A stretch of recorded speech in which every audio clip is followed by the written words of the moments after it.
too. So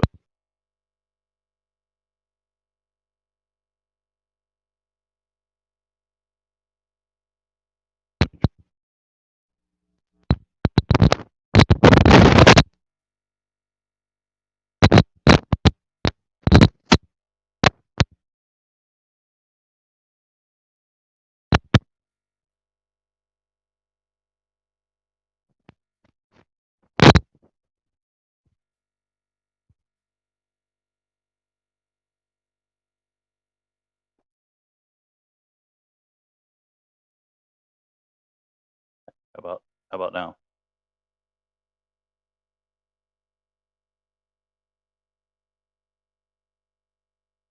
Hold on. How about now? Okay. All right. Cool. Hello. Here I am. What's happening, y'all? Hello, bastards.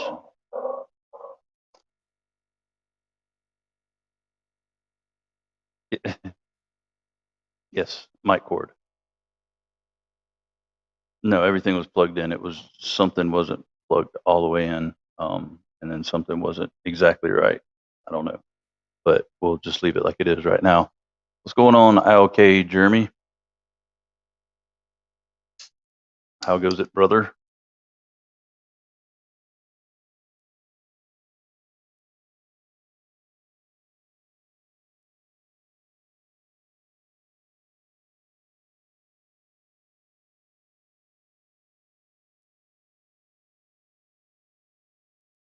What's up? I am Iggy, or just Iggy. Hello, hello, goodbye, Iggy. It's good to see you.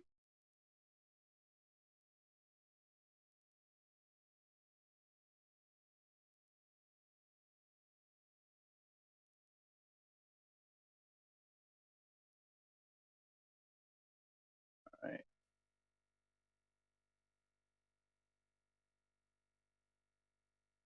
Do I still have volume?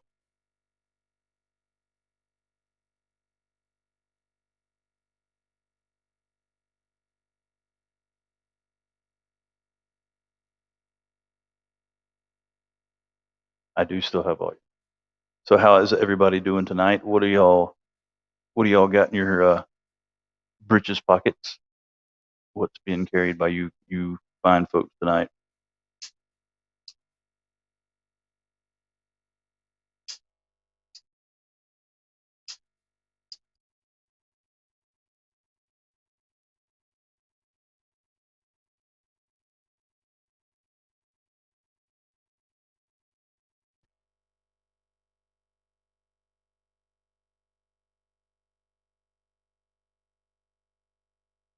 Well, it looks like Mark H has a drop bear. 4-inch Hogue EX01 green G Mascus for Mike Morgan.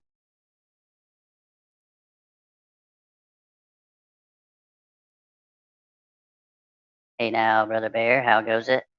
How's it going? What it do? EDC Oz. Thank you, my brother. And this Sierra Nevada Pale Ale is for you, my friend. And so is this panda. He's all for you, baby.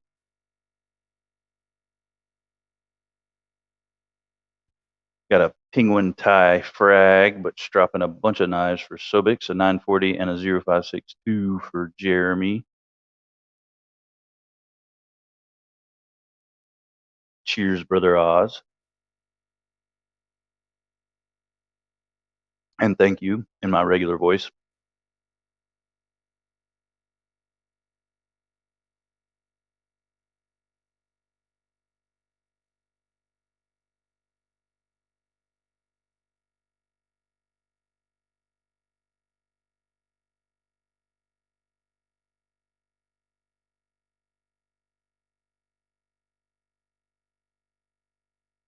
Yo, Cue Ball, what's happening, my brother?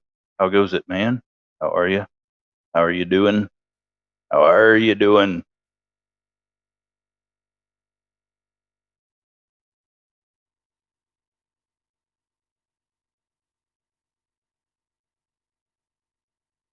What you toting there, Cue Ball? Good buddy. Cue ball is good.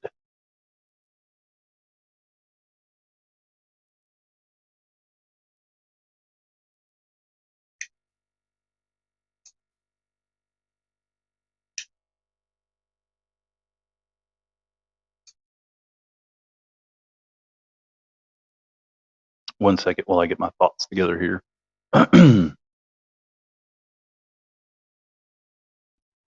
So is there any interest in this? I guess it's already out. It was upcoming. Now it is here. It has arrived. The who was it? Javon Knife Works that had the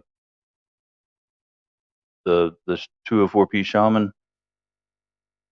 Any more interest in that than hey, this is a fantastic Brady Bunch shirt.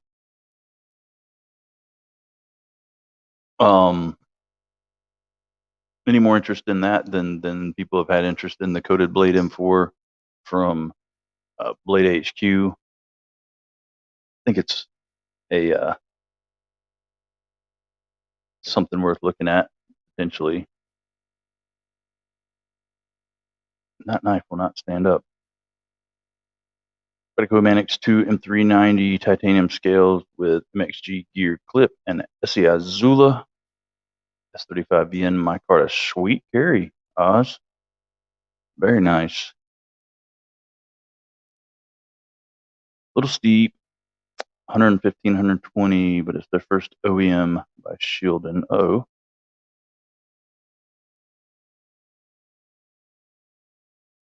Can I click on it? I can. Can't share it, but I can look on it.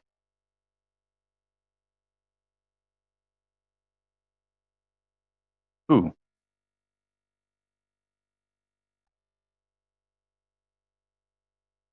I dig it, Mikey Mo.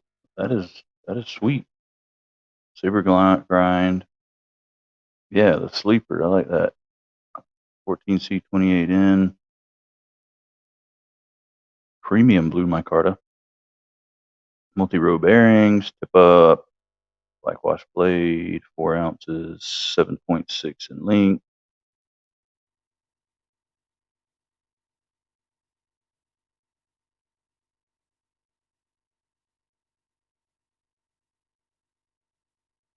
Yeah, that's pretty.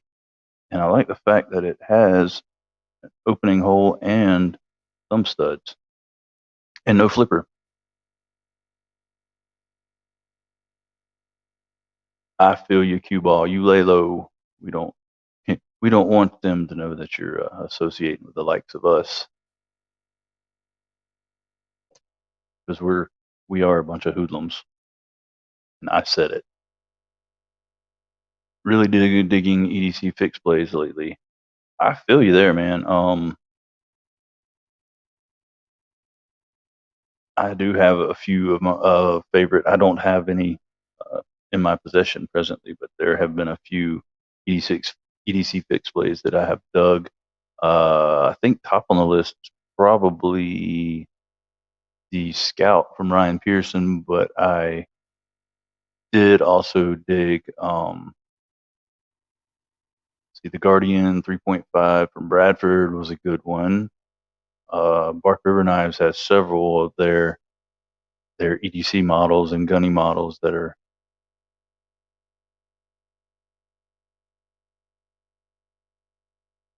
uh, that are pretty fantastic for everyday carry.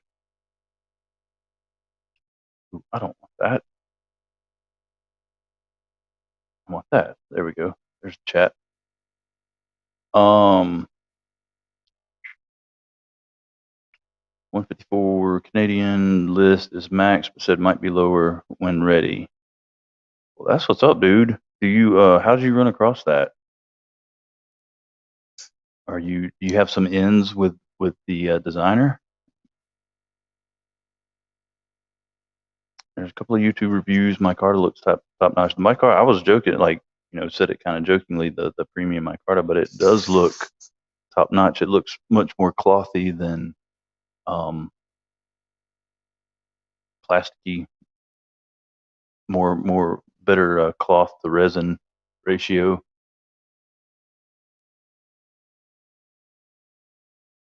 That's kind of micarta that looks good when it gets all grimied up from your hands and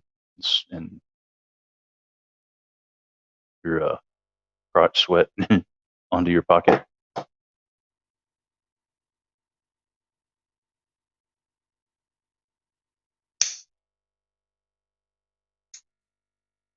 And I don't know how that sounds to y'all, but that f5.5 sounds great in my ears through the microphone. Pretty fantastic. Beautiful knife, thanks to Cue Ball, who's laying low. We don't want to bust him out. Yeah, multi-row bearings, so it's going to be smooth. Probably no blade play. Those tend to take out any and all blade play that you might have had. Every knife I've had with multi-row bearings is pretty on point action and blade play wise.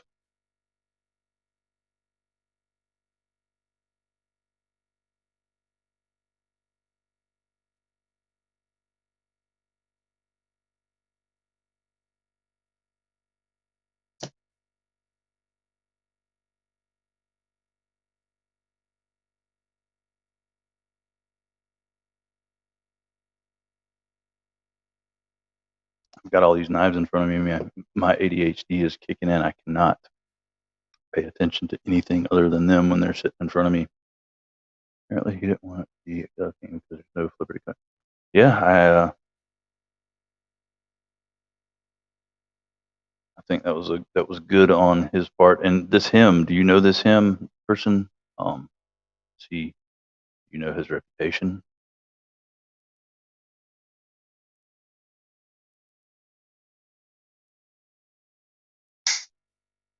And do you know his social media information? Because I'd like to give him a follower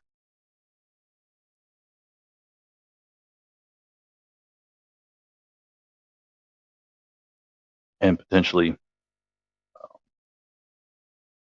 share his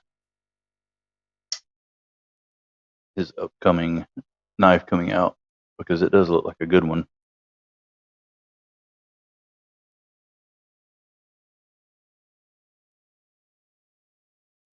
All right, CKC.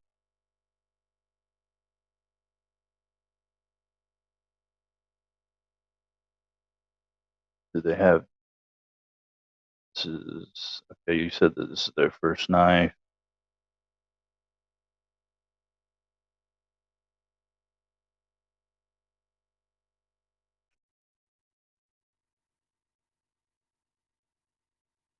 That handle looks very comfortable too.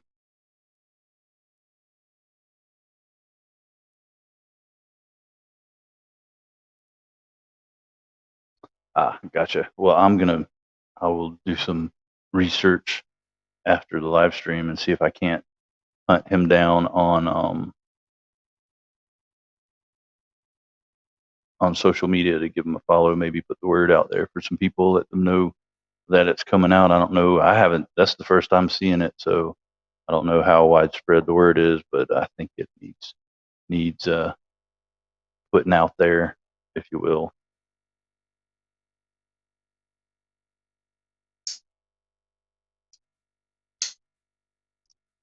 Ah, I gotcha. Gotcha.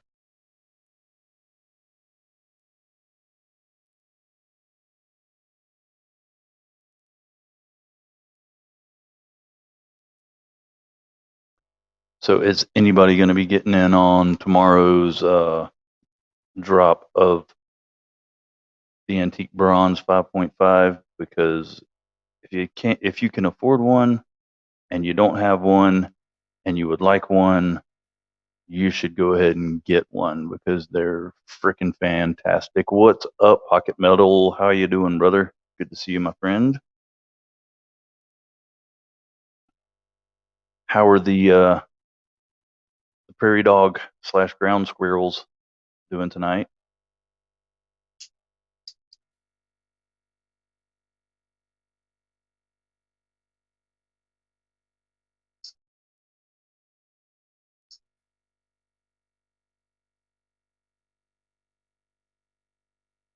Grumpy is camping out to catch. So what he's going to stay up and do the refresh thing and to when I'm not sure if they're going to go that fast that he would have to camp out, but he might want to just in case because we know how much he loves that knife. He's probably been in line for the past 3 days or so. Whenever he first heard about it, he probably went ahead and set up camp, built a fire, and started roasting marshmallows. He probably got a sign out, F5.5 or bust.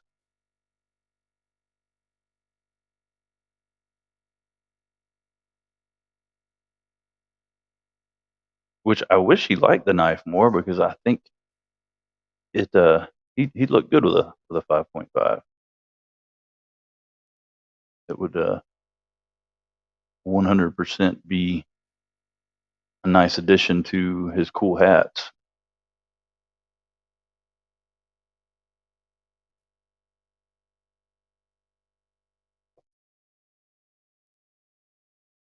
A little tent for his mouse and his little 3D printed grumpy monkeys. Got to take a few of them out there and hopefully enough to hand them out because those will put a smile on your face. I don't care who you are.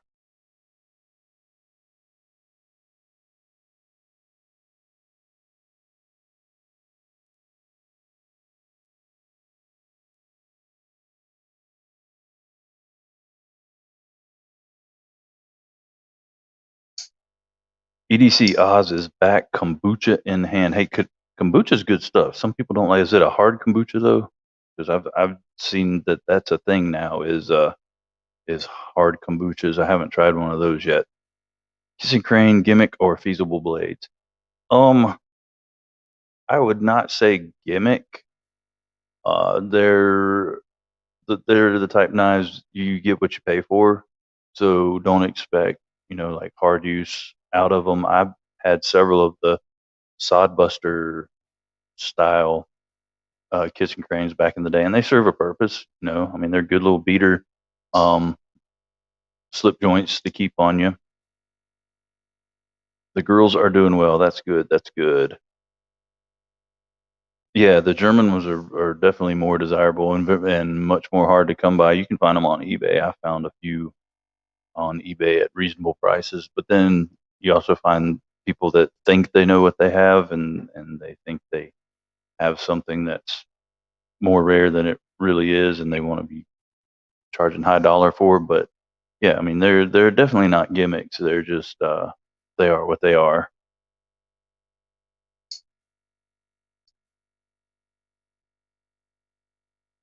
And don't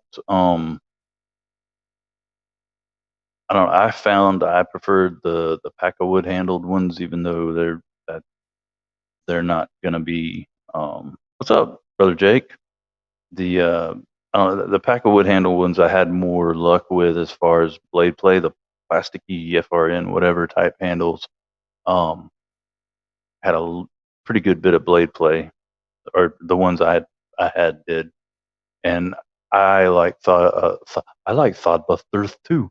I like Sodbusters too. Pocket metal. That's probably which I've found more traditional knives that I like as well. But that was like my entry into the world of traditional knives. Was I just fell in love with the Sodbuster pattern, and I had one point had to get everyone I could find, which is what led me to the Kissing Crane knives, and also to GEC because I absolutely had to have uh, a daggone bullnose, which if you want a sodbuster style knife, if you really dig that pattern, keep your eye open for well, even on the secondary, they don't go for too awful much, but a GC bullnose, those are fantastic. Working around, just good working knives all the way around. BC Gerbs, what's going on, Gerbster? How you doing, brother? It's good to see you. How's everything up your way? How are the birds? So, because like Bucket Middle has his girls, Gerbster. If you're not following or subscribed to BC Gerbs, definitely give him a subscribe and watch his videos. He's got the type videos. It doesn't matter what's going on in your life. If things have you down, you can watch his videos, and I don't know what it is. He just immediately puts you in a better mood. But he's got some videos. I know one in particular where he's got birds that live outside that are basically his pets. They'll come to him and land on his hand, and even if he doesn't have food, they'll just land on his hand. It's just the coolest thing I've ever seen. So y'all definitely need to go check Gerbster out. He's a good dude.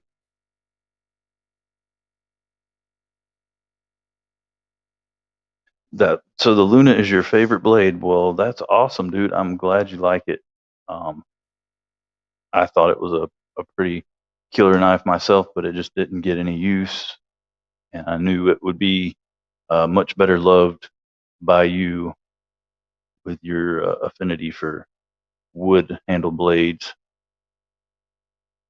Oh yeah, and Mr. Bob, the elk. It's just, if you want to see wildlife, just I mean, he's got all the wildlife, coolest videos, man. 100%.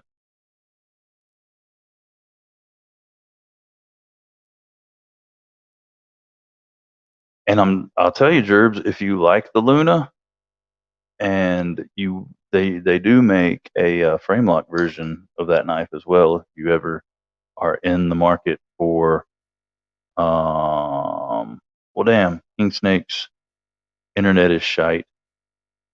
Well, I appreciate you hanging with us for while you could, King Snake, and hopefully you can get your internet sorted out.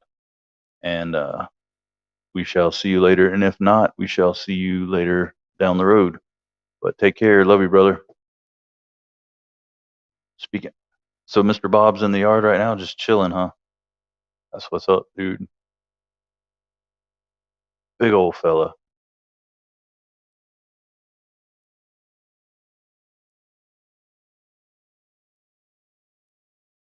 The GCs are around 150.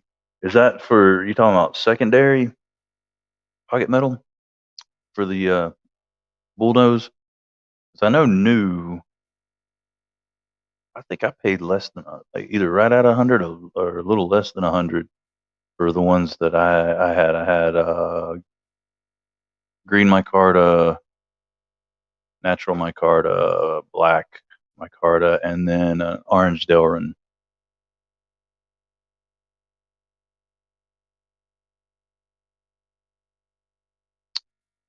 All right, Gerbs, go catch Mr. Bob on on video, man. That's a majestic bastard, I'll tell you that.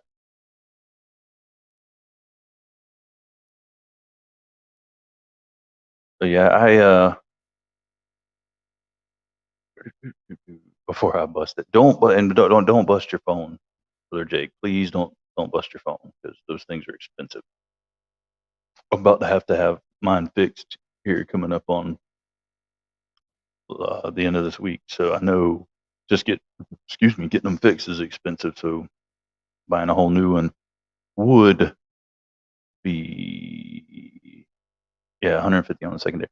See, and that's people are crap. I mean, I hate to say it, but people are crap because I sold every bullnose that I ever owned, and I'm pretty sure the most I ever sold one for was like 75 bucks.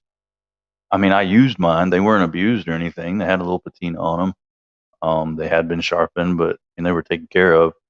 Usually carried them in a slip, and so they weren't by any means abused and busted up. But yeah, what's up, brother Dennis? Good to see you, man. Um, I just couldn't. I can't bring myself to charge no $150 for a used uh, sodbuster style knife. Necklaces with caps lock keyboard button attached. Dude, I think you're onto something there, Mikey Mo, especially with the caps lock worry stones. That would be freaking awesome, man.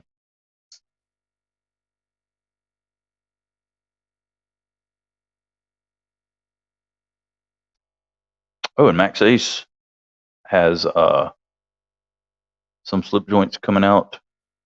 So says EDC Oz. I'll have to check those out, man. I'm always interested in some, like when people like modern companies come out with slip joints.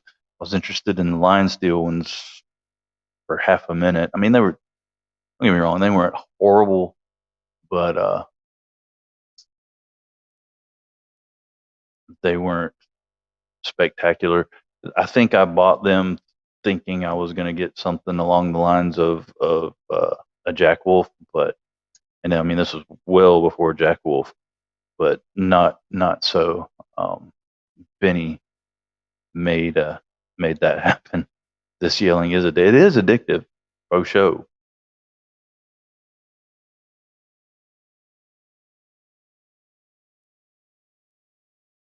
What up there, Happy Haptics? Good to see you, brother. How was your evening going? And you guys were all yelling, so it kind of made me feel like I needed to talk in a deeper voice just to be heard over you.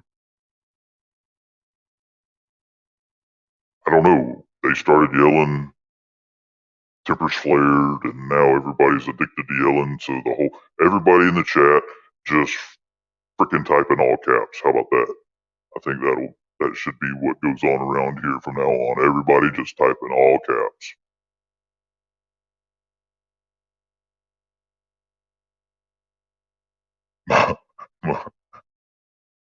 Mikey Mo told his wife she wouldn't understand. That's the wrong thing to say to a woman, Mikey Mo, because then she's going to try and understand. She's going to get all up in your business, and you just don't want that.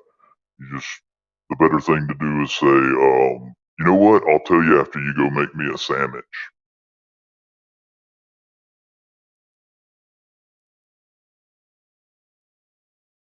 What's up, Josh Branson? Good to see you, brother. This is Sparta. So Jeremy's going to kick off the food talk for the night because he wants ice cream. I reckon that's what's going to go down right about now. So you guys, you've seen like the Harry Potter movies and stuff, right? Which I don't know. I think the echoes should come across. We're about to see. Hello, everybody. Harry Potter is Dobby's friend. I don't know why it sounds like I'm in a cave right now, but it seemed appropriate. So here we are. It's dark, it's a little drizzly, and I can't find my mummy.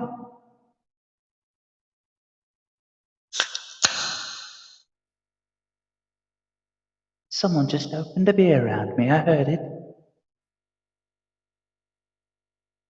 Yeah, I think I only caught maybe the last couple of hours of last night's live stream, but the check out Ridian Knives now. I can't share it, but if wait, okay, this is what's wrong with things. I gotta do this. I gotta do this. There's Othello. There's Othello. Gotta do that. So if anybody has the can drop a which everybody I think should be able to drop a link. Oh, King Snake. King Snake got away, but I can still add because he's still in here. All right. All right. So if anybody has the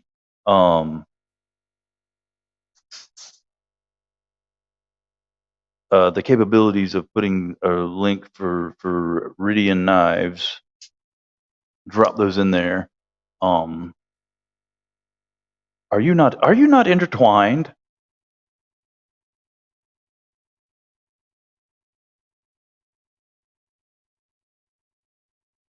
My voice impressions are on point. Wait, here's one more. Hold on just a second. Let's do this. Hey, everybody. Nick here. And today, we're going to take a look at the Manix 2 In brass. Could be a gem, could be junk. But in the name of full disclosure, I should tell you that I'm a raving lunatic.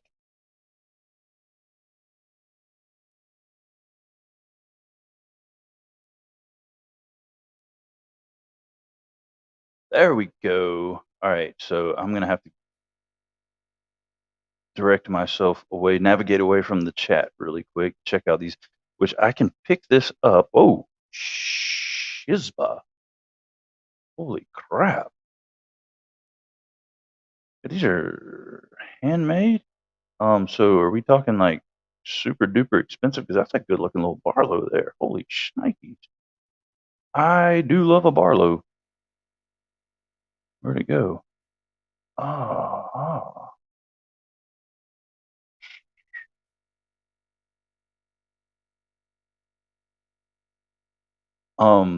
There's a fella, South African fellow that I'm friends with on Facebook, and I can't ever remember his name because it's a pretty freaking difficult last name to remember. But he makes some beautiful, little on the pricey side, but he makes some beautiful. Oh my gosh, guys! Okay, dude, this has to be super expensive. He's a Canadian maker.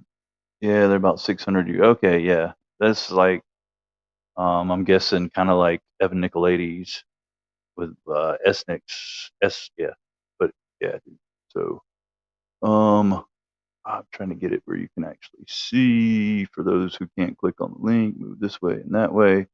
You can't get the full beauty of it, but if you can click on that link and look at it on your own device, geez, they're pretty sweet. Holy crap!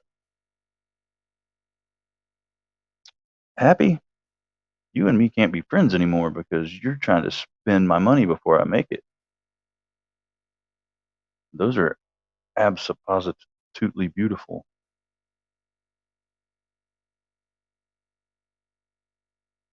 Chocolate. So you want chocolate ice cream, Jeremy? Jeremy, are you're effing with me right now, right? Nothing beats Nick Shabazz reviewing Little Fit Devil. Holy Lord. Um, wait, I don't even remember what was said, but you've got a good memory, EDC Oz. And made about 600 US. Can you do slicey? Dude, see, that's the thing. Slicey doesn't have a distinctive enough voice, and I don't really remember what old Brian sounds like. Give me some shekels, everybody. I don't know why he came out sounding Jewish, but yeah, those are beautiful freaking knives. Nick Martino, why are you not blue? Boom, you are now.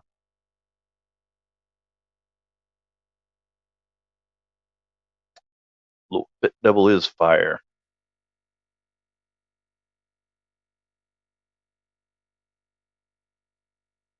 Speaking of hot ladies of EDC with 3-letter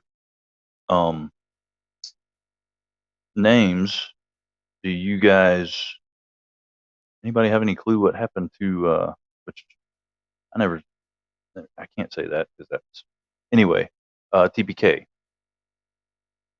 What happened to her? She disappeared.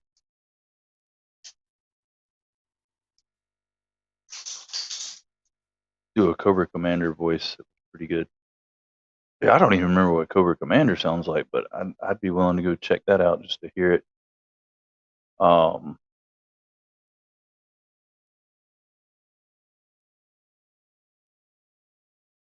see. Dude, I haven't done impressions in so freaking long. Damn it, Bobby. Get your hand out of your mama's pants. Jason Brown and Gary.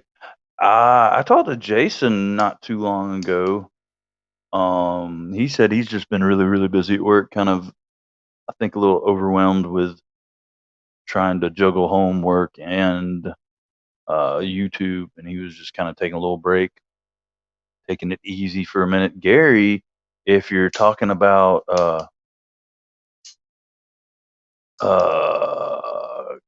Gary Last Ranger, he's been around. I saw, matter of fact, he was in Pocket Metal's live stream last night. And I hope you're talking about that Gary, because I don't know any other Garys.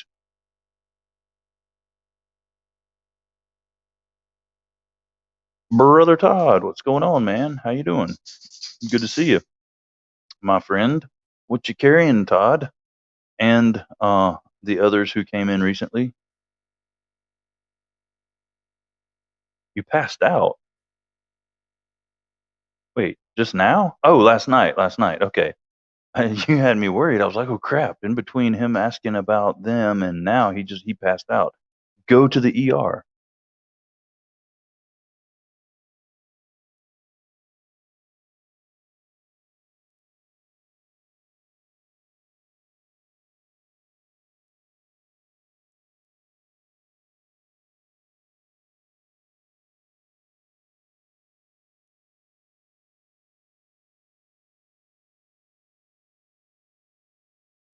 Trying to think. I used to have a pretty good little repertoire of impressions, but it's been a minute. So give me some suggestions and we'll see what I can do with them. Moment of Cold Steel SR1 Light and a Kubi KU322.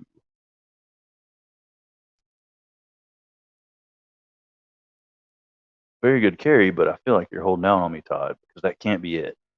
Can't get this Malibu out of my pocket. Freaking. Well, that sounds like an issue. Sounds like too much pocket clip tension, Mark. You know, brother Nico, Jack Nicholson. Oh Jesus. See, that would have to be. I know I can, but I'd have to hear myself,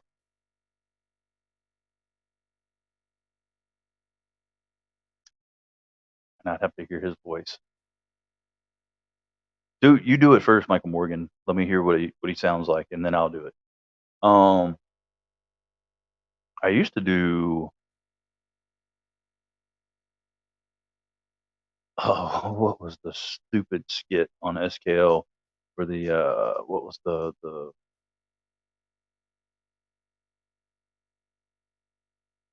oh ain't no bomb cover for 3,000, Alex.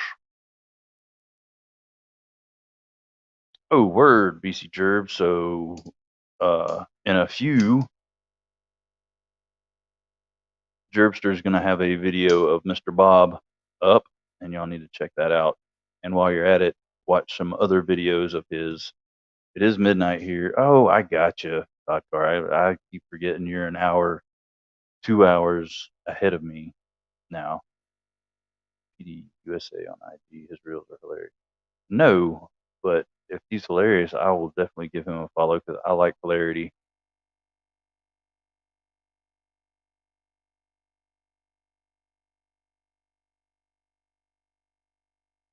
What's up, Mark H? For somebody, I thought I'd already said, hey, I thought you were already here, but um, if I did miss you, I apologize. And hello, good sir. I use a Dexter blade every day for work, mainly for cardboard and plastic. I believe it is a tool for woodworking. Nicolas Cage.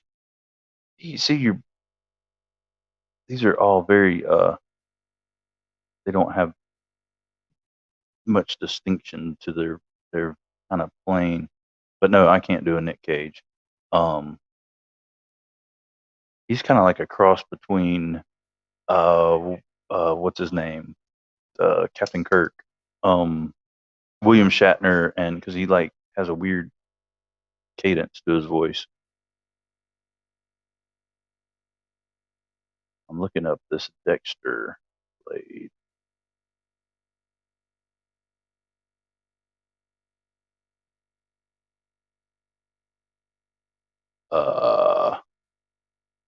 I don't think I'm coming up with that.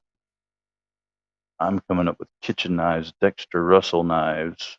Got a pretty cool paring knife though. Got a little funkiness going on to it. but I don't think this is what Othello was talking about. Or maybe, I don't know. That's pretty, looks pretty cool for to have in one's kitchen, if you can see that. What's up, Brother Death? How's it going?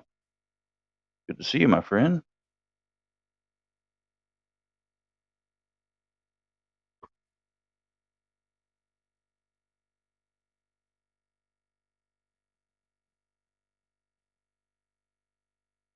I don't even know how to pronounce that name. Mike Mo. There's too many consonants. There's only one vowel in that whole entire last name. I can't pronounce that. Oh, and I'm still standing by my potentially unpopular opinion that this SOG is a fantastic little knife. I mean, it's a crossbar lock and the flipper actually works. So there's that. And I sharpened it up and I've carried it a pretty good bit and cut a pretty decent amount, and it's still going strong and no corrosion so far on this Cryo D2. The sharpened, if I can catch light, it's still shiny.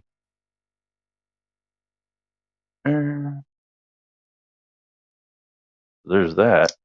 If y'all, anybody looking for a pretty burly small knife for around, I think, $50, I highly recommend this. And I hope it's not a situation where I just got a really good example of it and then everybody else is going to be highly disappointed, but I don't think so. I think it's a pretty dang decent knife.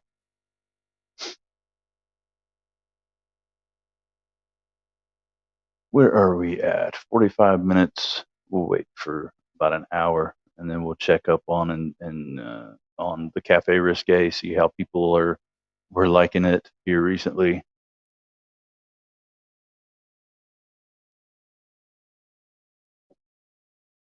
And I think they offer t-shirts. I'm gonna have to get a Cafe Risque t-shirt just for the smell of it.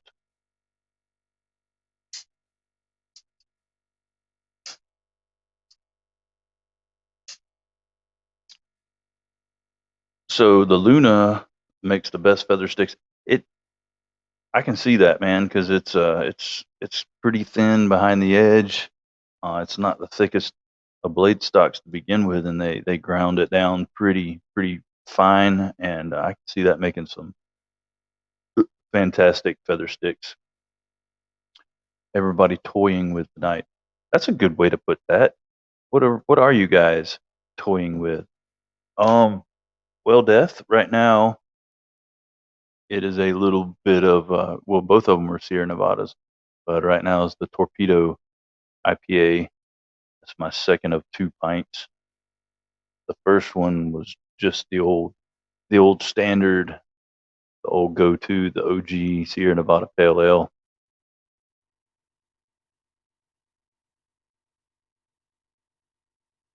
Othello's a fan of the Sierra Nevada as well, the Torpedo.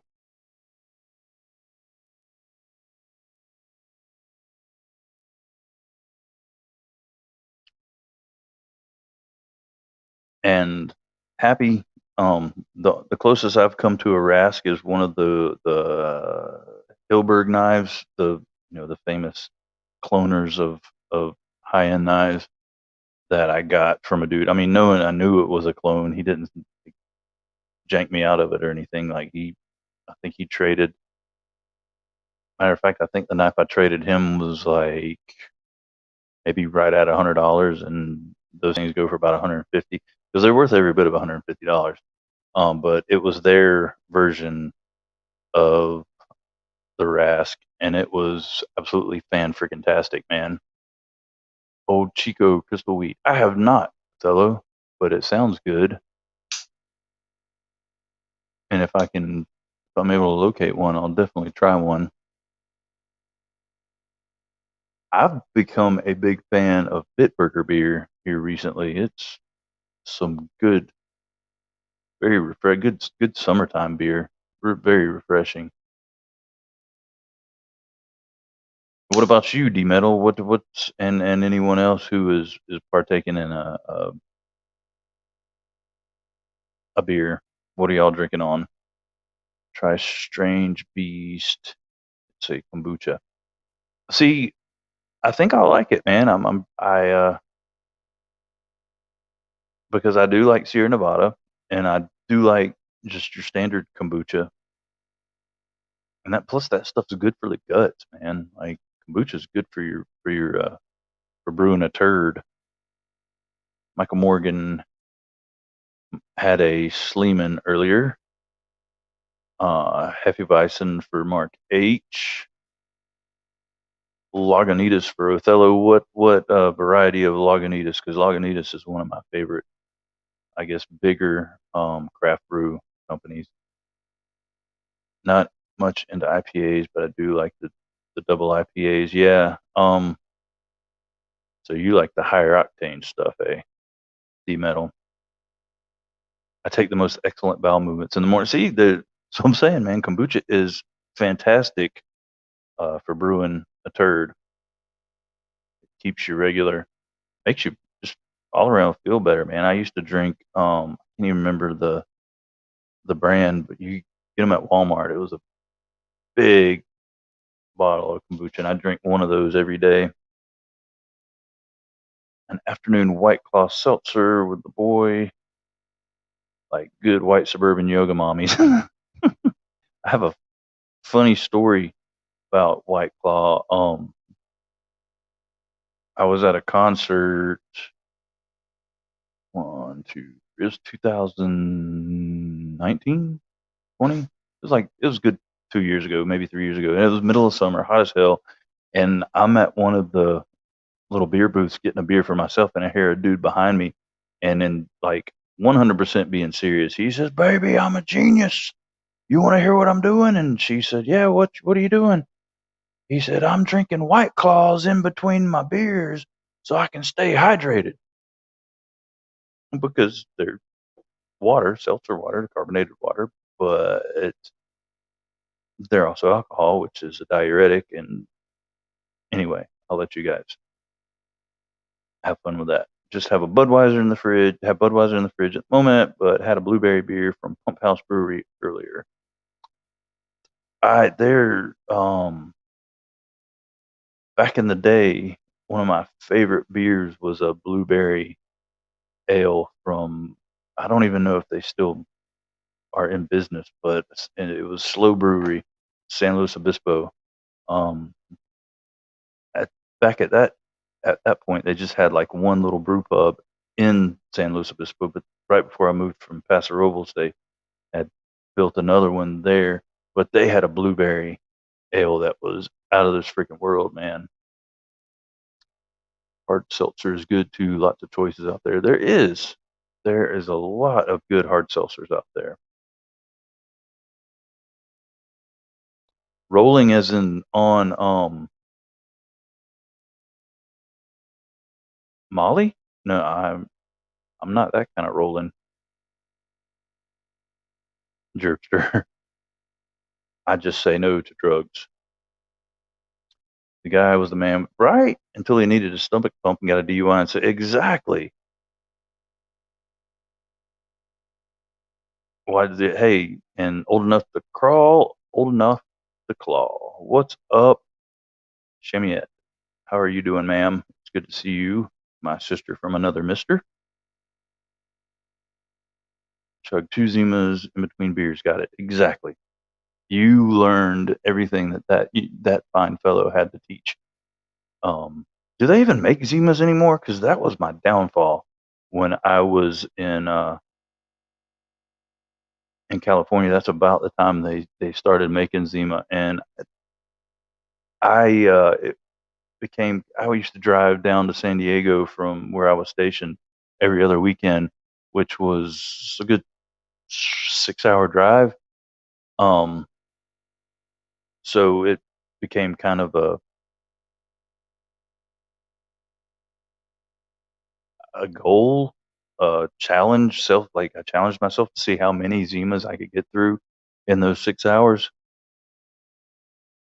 And I was going down. My girlfriend was going to school in University of San Diego, and I pulled up in her in the parking lot on campus one day and staggered out of the driver's seat and pulled about 5 or 6 Zima bottles out with my feet on accident. She was none too happy about it.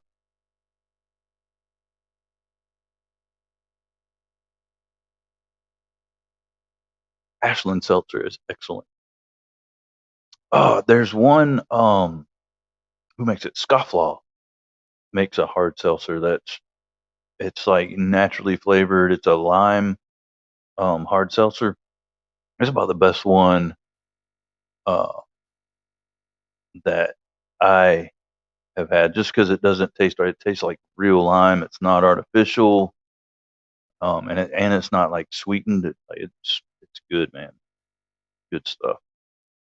Well, thank you, Gerbster, and I think I can speak for everyone when I say that we are grateful that you're still with us, my friend, because you would be a great loss.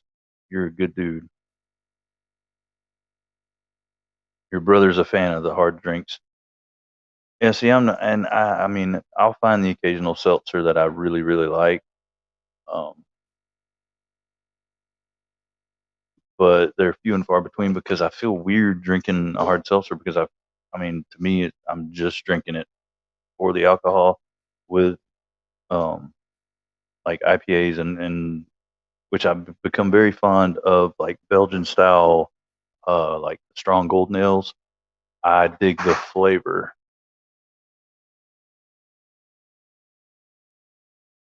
Well, I feel like Kimmers would say otherwise, Jerpster. I feel like she would say that it was all you because can't nobody make you do what you don't want to do.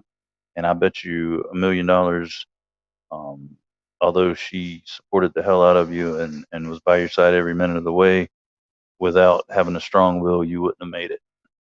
So, Brother Grump, the Grumpy Dance himself. And I'm just going to say grump around, grump up, and get down. What up, G Bizzle? How you doing, my brother? Good to see you. And I'm sorry, I apologize again that you guys are looking at the top of my head. It's a little different. Um, oh God, yes.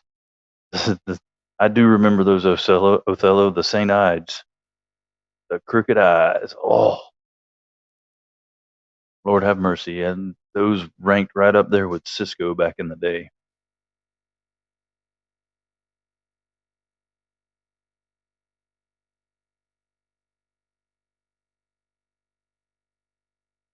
Just telling the truth, Jervster.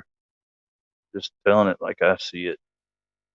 That's the only way I can tell it. I can't tell it like anybody else sees it because I can't get inside their heads and don't know that I would. Well, there's some people um, I'd like to get inside their head for maybe 5 minutes. I don't know if I could stand any more of that than that. There's this lady at work, Carolyn. She's cool as crap. One of the artists, and her brain's like a million. It's like mine, but worse. Like a million miles a minute. 15 different. She'll say 15 different things in one sentence. And I'd like to get in her head just for like 5 minutes. Any more than that, I think my brain would probably explode. Little King's Cream Ale. I don't know of that one. Oh, but I did have. It was like I think I still have the can somewhere. Like MIA Beer Company. It was a Abuelita's Coquito or something. It was like I do not have the spank cam in use. Damn it, Pocket Metal. And if I did, which I don't, but if I did, not saying I do, you're not supposed to tell anybody. Damn it.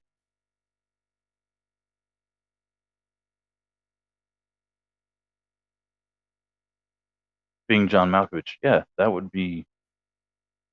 that would that would uh that would be what I was doing, and that's a great movie. Ah,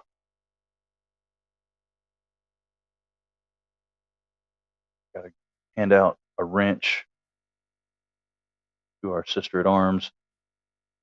And okay, we are about to get down and dirty and put this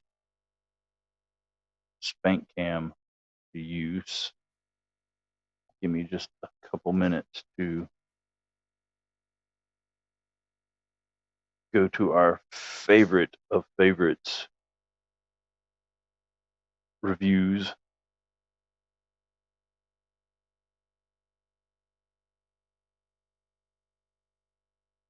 We're going to see what folks had to say this week, although it probably won't be this week. I seriously doubt they get more than 1 or 2 reviews a week, but all right. Uh-oh.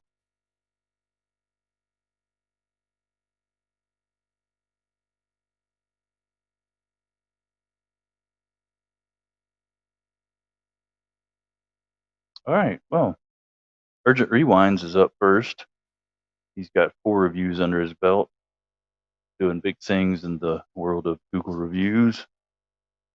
No photos, though. He gives it 5 stars, solid 5 stars, he says. Where to even start? Well, first off, food was beyond amazing. They definitely, all caps, definitely know how to make a, again, all caps, rare bacon cheeseburger. Merchandise was priced fairly. The girls were just absolutely adorable, professional, and very sweet. Made us feel very welcomed. And by us, was it a couple type thing, sir? Or did you just you and a couple of your trucker buddies went in there? Showers were, again, caps, definitely a plus for truckers. What are you saying? Truckers smell and need to shower? Need to bathe? I think that's very judgmental of you, sir. And unlike most gentlemen's clubs I've been to, this place was very clean and tidy. So it sounds like you're going to the wrong gentlemen's clubs, and they should all probably take the gentleman part of their title off if they're not clean and tidy. If you're going to these junky, trashy places, this and 1, 2, I'll without a doubt, all caps, be back. And if you're ever visiting Florida, don't hesitate to check this place out and give it a shot. See you lovely ladies next time. Thank you. Urgent Rewinds had him a fine old time up at the old Cafe Risque. And if there's anybody here that, oh, Gerbs, are you taking off, my friend? Let's see. Got to go water the plants. Hope you have an amazing evening, Mr. Grateful Panic. Mr. Grateful Panic is my dad. You can just call me Grateful Panic. And seriously, thanks for the nice words. Nice to hear from other people sometime. Well, it's nice to see you. I'm glad you could hang out with us for a little bit, brother. And what I said was true. So I only speak what I know. You're a good dude. You got a great channel, and everybody should go check you out. And again, I appreciate you hanging out with us for a little bit, and hope you have a wonderful evening. Love you, brother, and you take care.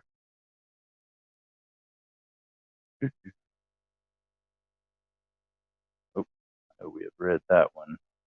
All right, let's go to all reviews and go to the newest.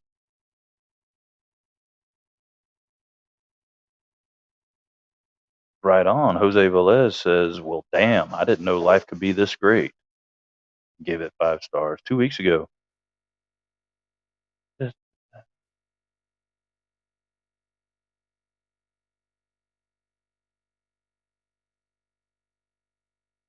Okay, so this is an odd.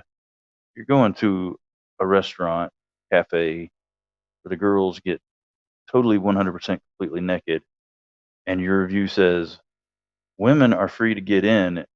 If you're a male CDL driver, it's $5. Not bad. Food was good. Only problem was mine and my wife's chicken was burnt, but they refixed it for us. Thanks, and we will be back one day. He was not at all impressed by the entertainment.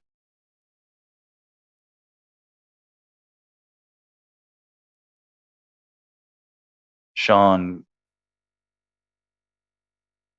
Gavahan gave it 5 stars and says, you get good food here. Another guy not impressed by the entertainment. Josh Johnston gave it 4 stars, says, fun place. Girls are super nice. I find the better looking girls tend to work the days overnight, but they're friendly and make you feel welcomed at all hours. So you're going to feel welcome, but you might not have the best view during the day.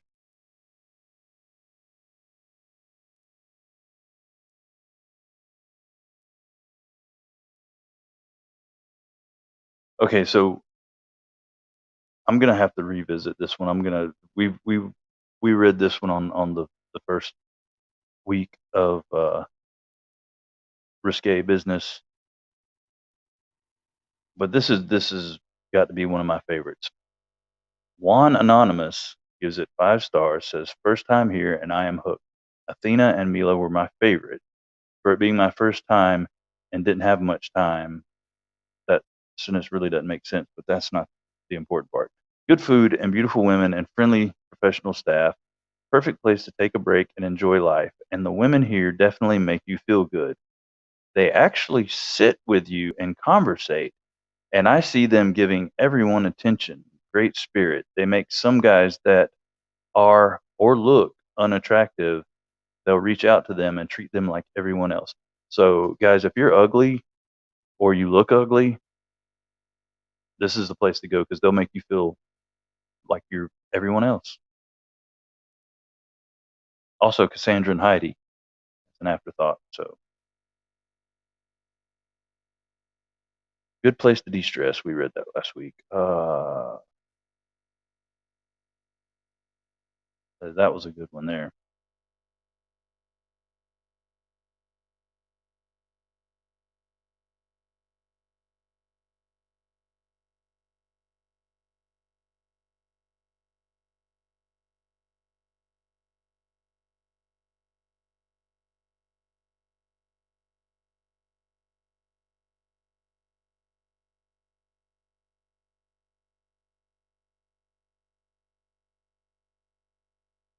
Ah, here we go.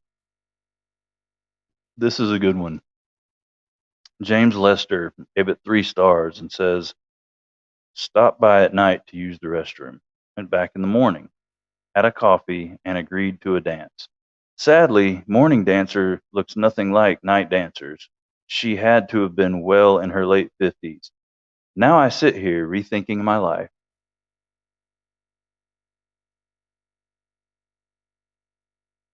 That's something else. When you can just stop for a cup of coffee and you end up in the parking lot rethinking your life. That really had an impact on this man.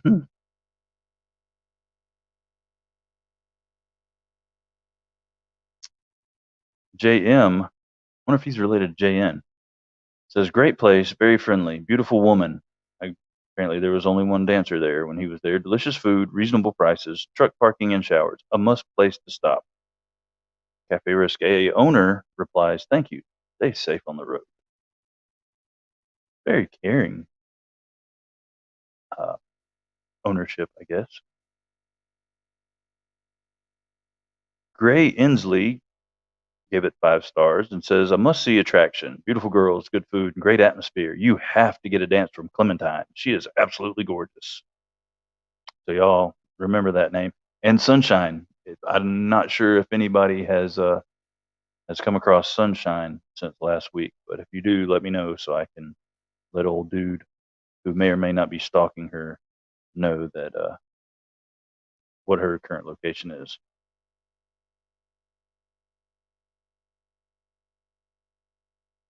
Yincy Hossein, who's got 14 reviews with 2 photos, so very experienced reviewer, says with a 1-star rating, bad food, very rude dancers and waitress. You must have been the rare ugly fellow that slipped through the cracks and they did not make you feel like everyone else, sir.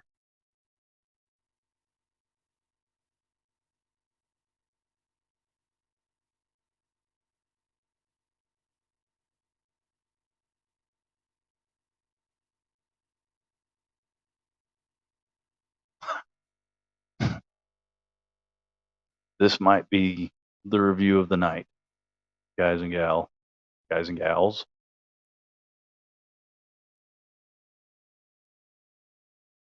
Elijah Cantu says, with a 5-star rating, if you're not leaving with your stomach full, at least you'll be rock hard.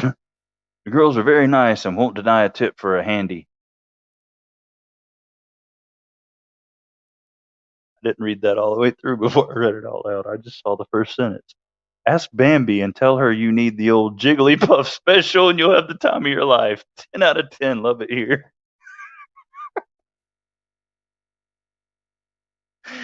Yeah, I definitely didn't. There's no pictures. And then, well, the two, when I say like 12 reviews, they have pictures of other things. There's no pictures of, the only pictures that anybody has posted in their reviews is of the t-shirts, which I'm going to have to get one of these. Cafe Risque. We bear all. Boom. That's going down. I hope you can order them online. But so yeah. Yeah, this where'd he go? Elijah, and he thoroughly enjoyed himself there. Old Jigglypuff. I wonder, is he old Jigglypuff? Is that any relation to old Pooh?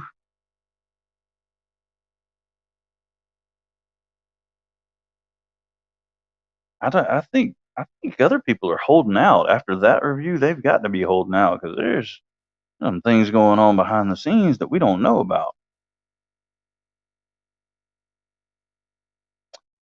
All right, Anthony Wells of Wild Horse Transport. I hope you're the owner, sir, because I don't know that your boss would be too happy, but it doesn't matter. Gave it 5 stars. It says, I don't get to come here often due to my job keeping me traveling all over the US of A. Yet for the few times I have been here, it was an awesome experience. Cheryl and Cheyenne are by far my favorite girls. I only wish the girls or the club itself had a fan club site. Like fan, I get you. Fan club. Just put that fan club site. Okay, anyway. Some way to keep up with the favorite girls in between those long stretches of getting there in person. The owners see this review or any of the girls, let me know if there are ways to experience your beauty and expertise when I am not there in person. So he wants to know if any of them have an OnlyFans or are like cam girls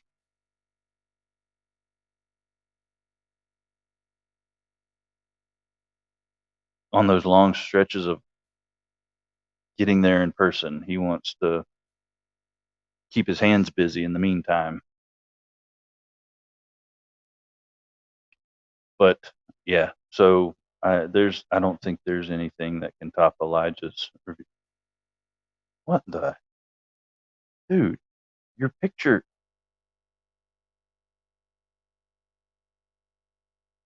Y'all tell me Elijah does not look old enough to be going to a strip club and getting handies. Just saying. Like he's about 6. Wait, I need to see. Did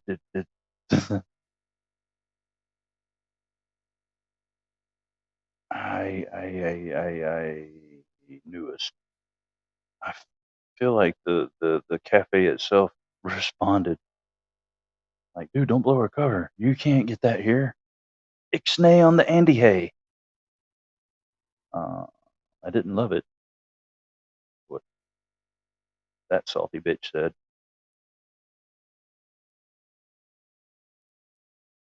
It's right here. Elijah, you underage. Oh no, no, he didn't. He did not get a response. That's his only review too. If you're not leaving with your stomach full, at least you'll be rock hard. But that wins the internet for the day right there, 100%.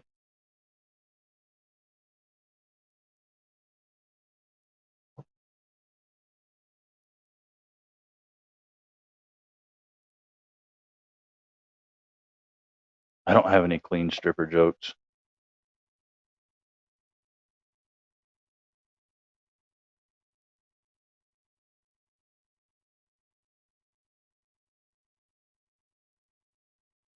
What's all this then? Well, you missed all the fun, satisfaction, and now you're here, and things are just going downhill.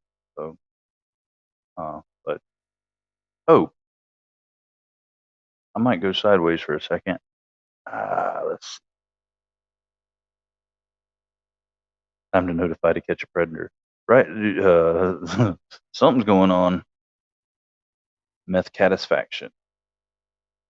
Meth cat. Hold on. I'm about to go sideways, guys.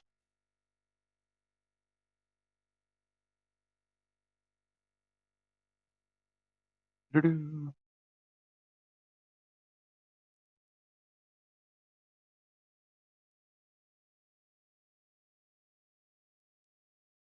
Adios.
I'm back. What is happening? I need to do something else real quick, but I'll do it on camera because I'm back.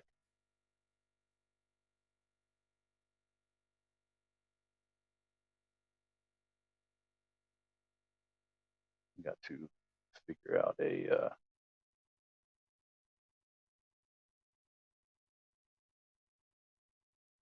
more can't think of the word.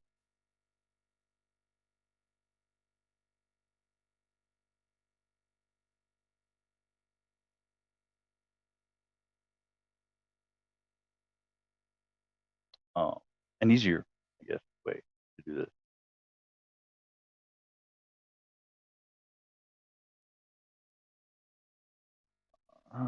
There.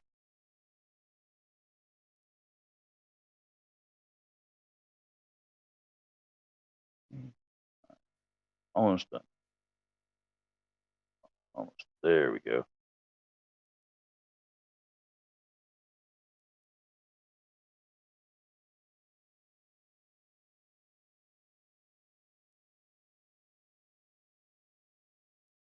Boom.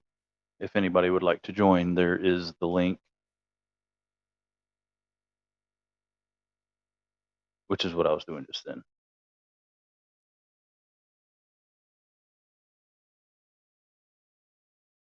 Yeah, y'all, Grump, did y'all not do bong grips while I was gone? That was the whole purpose of that. And what's up, Darnell? Good to see you, my brother. How goes it? How goes it? And for anybody coming in, you guys missed the most epic of Google reviews to ever have graced Google.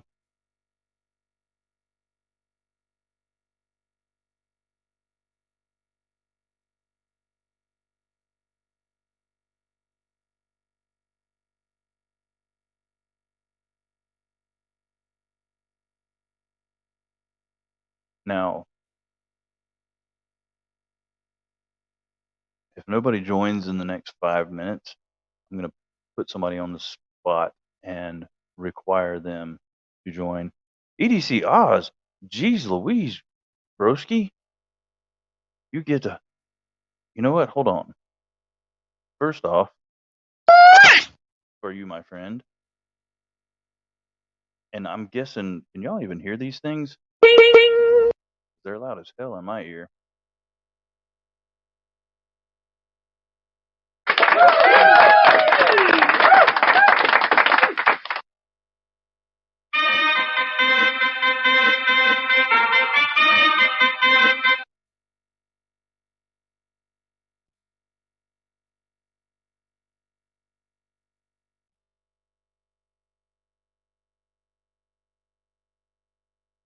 EDC Oz, I love you like a fat kid loves cake.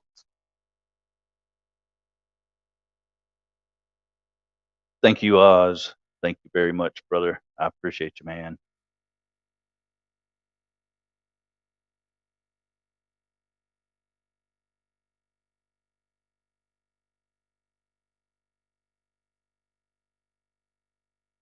Well, you know, you need to turn your volume down then, Stacy, because I'm not too loud. You're too loud.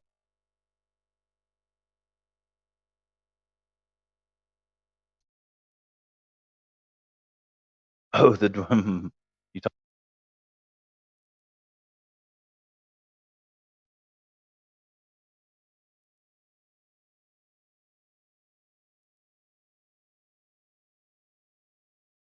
This house is clean.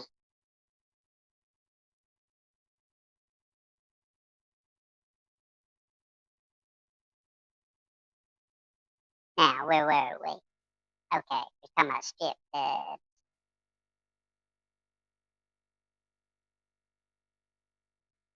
Yeah, the sound effects can get pretty loud sometimes if you're not paying attention. Gotta fiddle with the little knobby knob things, you know. Can get all a little overwhelming sometimes, just little old me. Grumpy is on fire tonight. Grumpy is on fire. Stay away from the lights, child. Don't go near the light, Caroline. Me, I wanna hula hoop.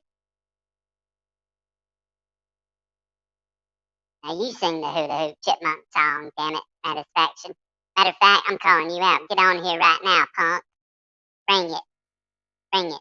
You think you're a bad mamma jamma? Show us what a bad mamma jamma you are. Hey, Brother Mike, how's it going, man? How you doing?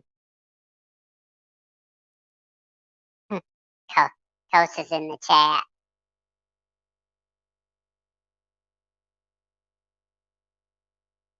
A bathroom stall with Bambi. I'd settle for a tree out in the backyard with Bambi. Bambi's hot business.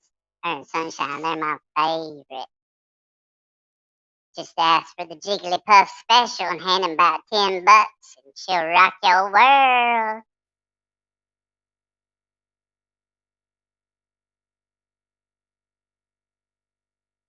Oh hell, what me most say? Oh, haha.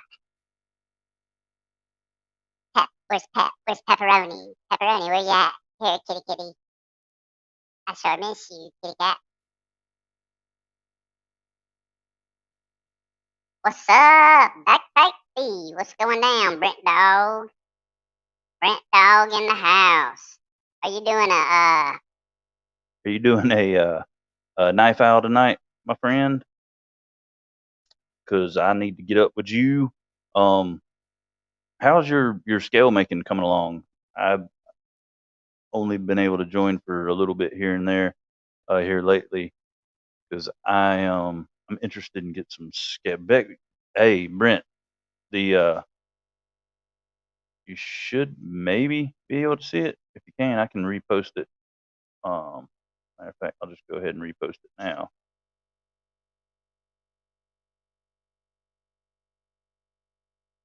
But the link is right there. If you would like to come on and discuss what's been going on in your world, because I know you've been doing big things here lately. And we need to let the good folks know, the ones that what's up, ENG? Good to see you, brother. And what are you carrying tonight, Brent? You and Ian and Mike and Grumpy. I don't think I've heard Grumpy's carry. What y'all carrying? What y'all what you got in your pockets or in front of you, as the case may be? I don't know what your seating arrangements are.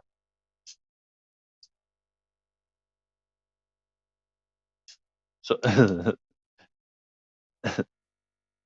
Shane's strippy senses were tingling. He heard strip club and came a running. Someone say strip club?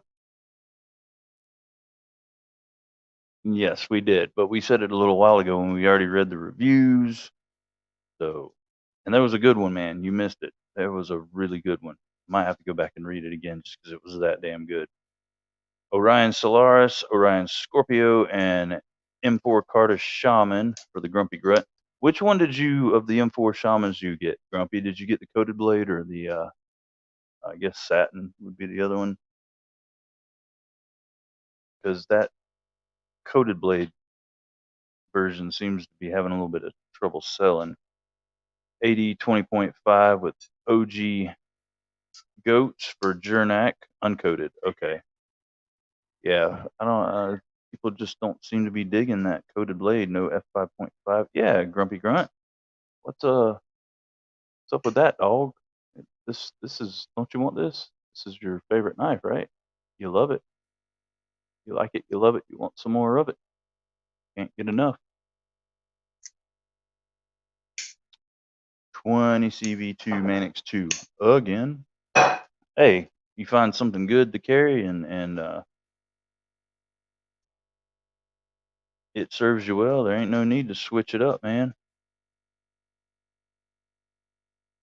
I think a 20 CV Manix would be freaking spectacular. I mean, this one's in 154 cm, and I dig the hell out of it. ENG carried an old school Spyderco Sage 1 today. Dang, that is old school. Those old school Spydercos, though, you can't beat them. What's up, Frater? Tamacus unabrazicus. Sawete. Tamacus sedetsu barbara. It's the only sentence I remember from Latin class, and literally means Tom sits under the tree. Get some scales for that Manix too, Shane. Yeah, faux show. Get the one the ones like Javon has that make it linerless. They're pimp. My favorite tool, I'm going to be honest with you, my favorite tool for sharpening serrated edges is not buying serrated edges because I can't sharpen them worth a crap. And it also depends on the serration. If they're big enough, you can kind of get a do like you're sharpening a chainsaw chain with a round ceramic rod, but I don't even tackle it because I screw it all up. So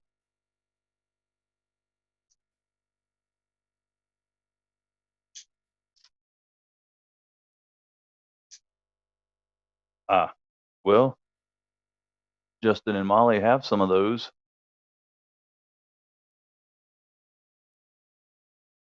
Shane, the whole make it better kit for the Manix too. I don't know who the maker is. Javon, who makes those? Okay, he's gonna put the link up. I think Rock Scale Designs. They're freaking fantastic.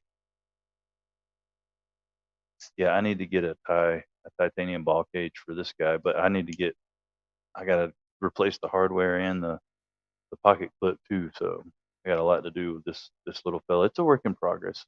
It is a work in progress, but it'll get there.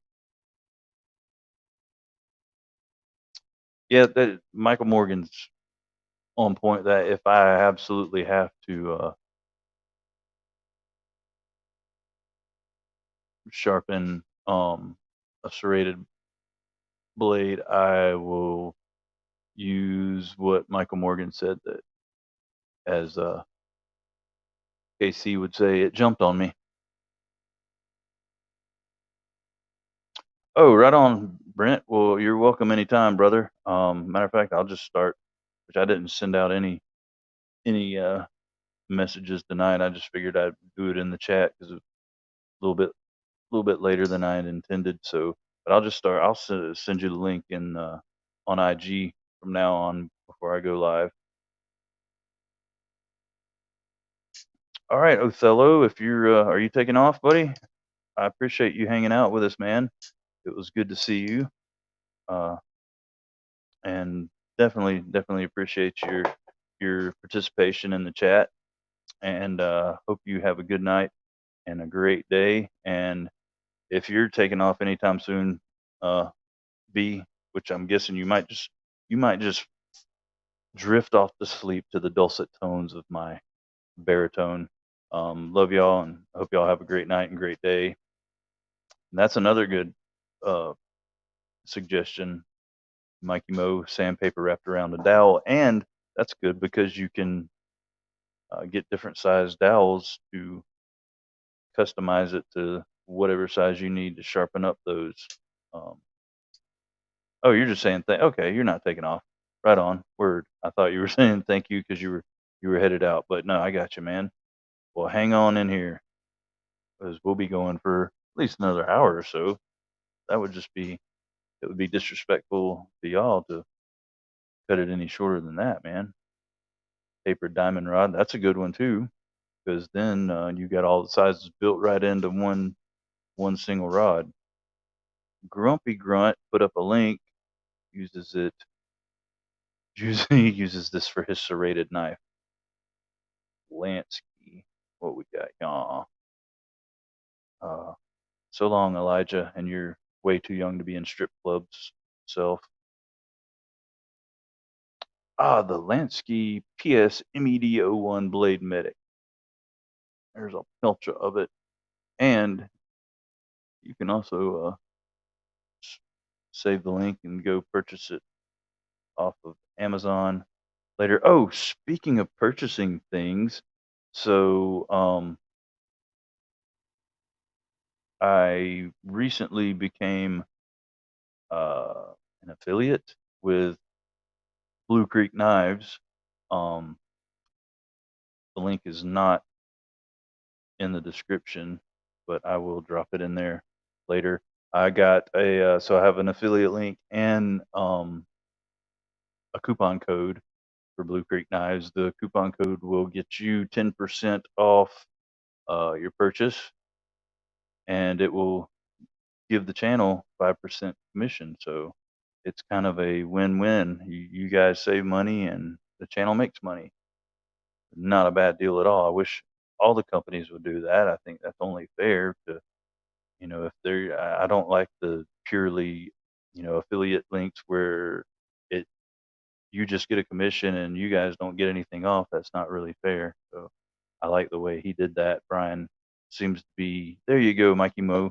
That's and well, you can use that link and um just use the code is Grateful Panic Knife Reviews, all one word, all caps.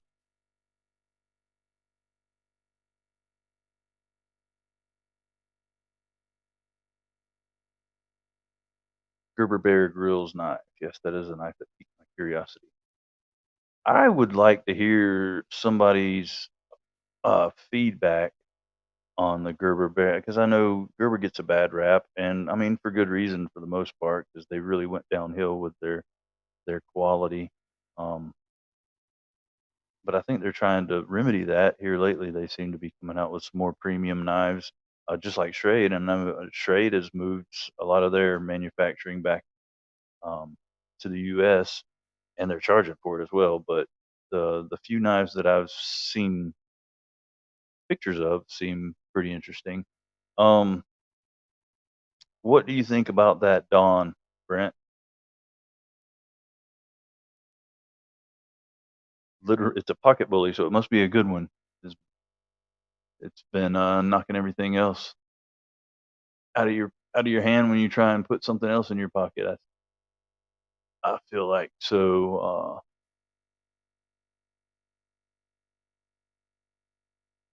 It's got to be a good one. And from what I've seen, it looks pretty on point. Sharpen Best pocket clip knife sharpener. I have not, Darnell, but maybe somebody else can chime in. Sexy design, yeah, dude. It is a sweet knife design faux show. Let's see, and show y'all a picture of a picture of a picture. At one point, I will have my game will be half as strong as Brent, and I will be able to like share things and other stuff. I'll get back on it, but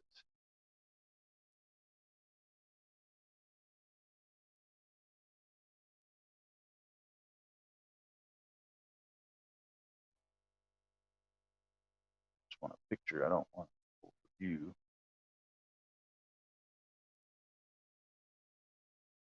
All right.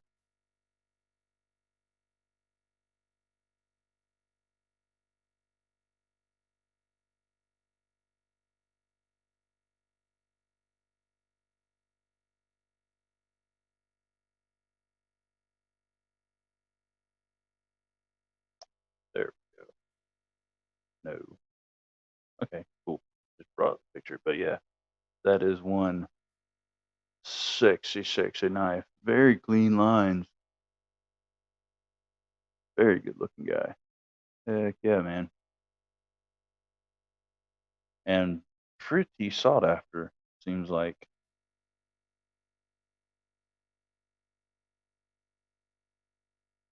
You look in your back door, pocket metal. Guys, I'm sorry about this, but there's somebody here. It's old Pushu. Old Pushu.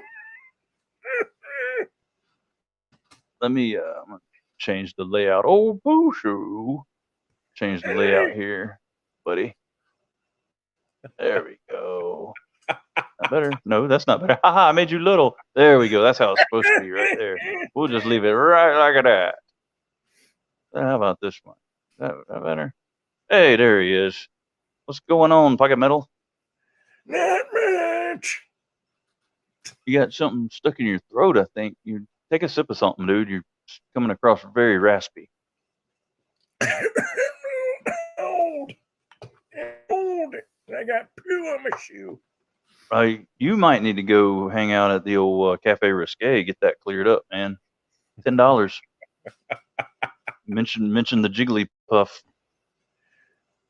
I'm old. I got my AARP in the mail when I got my new knife, and Whoa, is that the Sudbuster? yes. Oh, you bastard! How is it, man? Is it fantastic? It's this plus a bottle opener. Well, we know that, but supposedly they slimmed down the covers on it, Yeah, and so it's actually thinner than the original one by a little bit. So I think they wanted to keep with like the same size roughly. Oh, but give you the added bonus. Right. Lifter. So, because I was wondering when they first were talking about, I was like, because the bullnose is, I mean, it's not like super thick, but it's thick enough already. Yeah. And then you're gonna add another layer to it, but yeah, from what I hear, it's not bad, huh? No, not at all. A lot of the stuff, on. I mean, some of the smaller guys that I have are a lot thinner, but right. Stuff when it stag, it tends to get a little on the thicker side sometimes. So yeah, full nose was never anything crazy to me. No, and I was carrying the OD green one a lot, and when they came out with this, they had either the black or the natural OD green. So I just decided black because I didn't have a black one yet. Right on. It's black linen? That's the black linen, so it's like the high polish kind of. Yeah. You know, you can see the texture, but you can't feel it, kind of thing. I like the way it looks. It's like Bark River's micarta, but yeah, I mean they Bark River. So if you order it after the fact, but if you get it on their pre-order, so you can actually order it to your specifications, you can get matte micarta. It doesn't have to have the high polish to it. And with who? Bark River or GC? Yeah, Bark River. Oh, okay. Bark River, and you can get them on DLT that way a lot of times. Like DLT usually has the biggest selection from what I've seen. That's where I got mine from. And a lot of times they'll have like the natural color, linen or not, but natural canvas. Like the canvas, yeah. Yeah, and they'll have it in the natural in black and in OD green in both the matte and the non-matte. So. Well, there's the Ninja Collector. All right. What's that move called, Brant? I can spin things. That's the helicopter, right? Yeah, it's just some of the ballad songers do that sometimes. It's kind of cool. I do it with my wiener when I get out of the shower. Helicopter, helicopter. I just like to do this. It's all I love doing. Shane says, throw up that AARP 10% off slip joint link. Bushu. I wish there was a 10% off. So when I was saying, so one of the places I go to look, there's obviously eBay, but there's another place called All About Pocket Knives, and it's just people just selling shit. It's like a forum, and then there's sales, and they actually do like their own. The last couple of years, it has been a GEC. You have to be like a contributing member to be able to get one, but they do like a limited run every year, knife as well. And but yeah, that's where I go to check cherry prices and see like what stuff's selling for that's not, on the bid. But it's that's what they're averaging now for the last runs. It's about 150, 160. What's up, backpack? What's up, brother Pat? Pat, what's going on, man? Dude, so I'm gonna give you 3 guesses, and the first 2 don't count, as to what the first GEC I ever purchased was. Didn't you say it was the bull nose? No, that was not my first. All right, so it would have to. So what matters is what year it was, because they only released so much a year. 2019. 19. Was it 18 or 19? Okay, so I think 18. that no. The 23s came out that year, and that was a pretty easy snag. So maybe a 23, which is like the Pioneer Trapper, the bigger guys. Well, that was my second. I got the Beavertail version. Oh, right on. Yeah, that was my second. Of the Beavertail one. Did you already sell that? But did I already sell it? Yeah. Yeah, I have. I sold all my GCs. Micarta one, which I forget what the hell they call this micarta. It's got a funny name to it. And I got the natural bone one. So what else came out around that time? Because I think that this is a 2019 release. Let's see here. Yeah, it was right around the same time. Did you get a Oregon Trapper? Wait. What's the Oregon Trapper number? What's the pattern number? 43. Is it 40, 43? No, 43. The 43 was my second one. The Beavertail 43. That's the. Oh, so you got a Beavertail 40. Okay. Yeah, the Oregon Trapper. I have the green one. So, and I think that's 43. I'm thinking because it's 43. It is. Because that's the same pattern as the Madison Barlow Northwoods, and I got one of those too. Yeah, so that's the 43. Those, yeah. This was one of the ones that got me. Like when I saw this guy, I was like, that's nice. It got me into it. Sorry. So what else? This is from 2018. So yeah, that would be 2018, 2017 or 2018, but I'm pretty sure it was 2018 now. Now that it was. Trying to remember what the hell else came out then. We'll put it this way. It was back when Mike Latham was still doing the lotteries and stuff. Oh, so you Northwoods? No, it wasn't a Northwoods. Oh, it's the TC Barlow.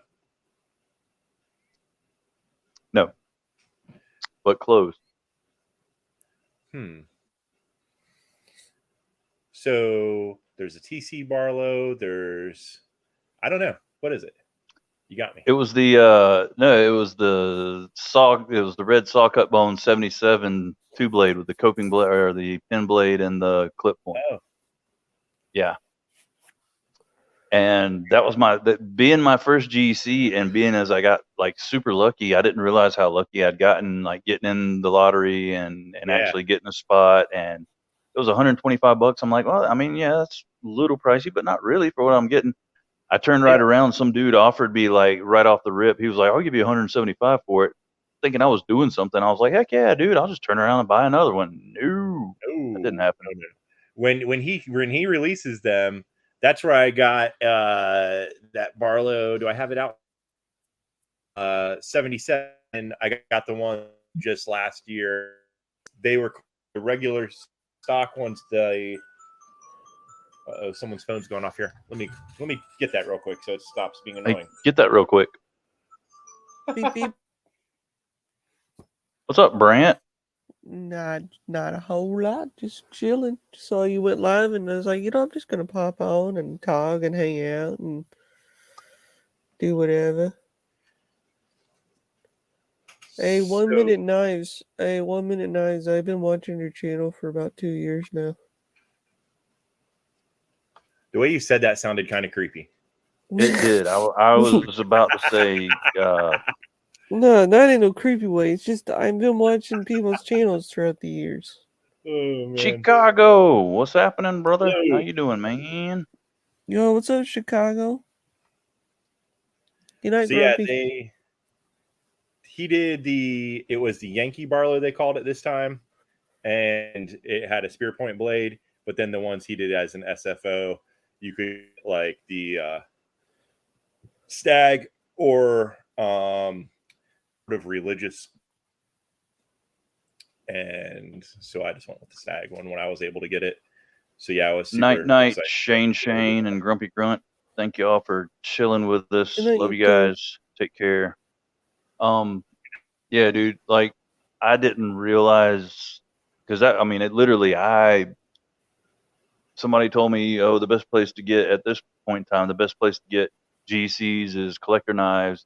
I jumped on there. They were right then. He was doing like you get on the reserve for some other pattern, and then he was doing the lottery. So I threw my name in, got a notification. Hey, you're in. So I thought that's just how easy it was, and it's learned later. Because it now, like I was talking about this last night, is they do Telegram. So you have to use Telegram, the map. He sends a message and says, "Reserve is up." You jump on his website and log in, and then get in there before that. Yeah, and that's when I quit with Collector Knives. I mean, nothing against him. It was just I was like, whoa, this is way too complicated for my feeble brain. I can't even. I'll just try and get him on the secondary. With him is that so I ordered a little fixed blade sheath, and he it said it was in stock. So when I was checking out, I put it into my cart, and then like I checked completely. It says congratulations, so in like a card or you got an in-store gift card or some bullshit, because they didn't have it in stock and they don't credit your card back. So they just give you store credit. It's like, hey man, why don't you just make it so your website has shit for sale that's not in stock that you're not have? So yeah, that annoyed me a little bit, but yeah, and I think he's he tries and he does a decent job. He's a really good dude. I just think he's maybe about as tech savvy as I am. So I think that ends up being his Yeah. problem. Most of the other places now are doing it, Yeah, traditional pocket knives, and I think he does kind of just he's got what he's got in stock. He sells what he's got in stock, gives you a little heads up, and then when it's gone, it's gone. There's none of that lottery or trying to get on a list. He did it once, like some form of lottery thing, but he's like I talked to him about it and he was like, dude, it is such GEC them every couple months, just depending upon the complexity of what they're making. You can go on their website and see what they're making. They post pictures of the progress. So from like it just being blades to the blades with the liners, and then they show like the bolsters and the pin if it's going to have, whatever kind of badge is going to be on there. And then they'll show like the rough cut scales. I mean, you get to see everything. And they also have their production schedule that they post up there to let you know what's coming on. Now, they are not always on the spot with the production schedule. Like right now, it still says that it's the cattle knife and the camp and tool knife, which those are already out to distributors. So, they kind of, I think they do it on purpose, quite honest with you. They don't want you to know too far in advance, but I don't know why. But they do it pretty often. I mean, last year I was getting more of them than I am this year. This year I'm being a little bit more picky with the ones I pick up, but the camp one looks pretty badass. So yeah, Happy Haptic said he got the full line of the 2021 83s. Where'd it go?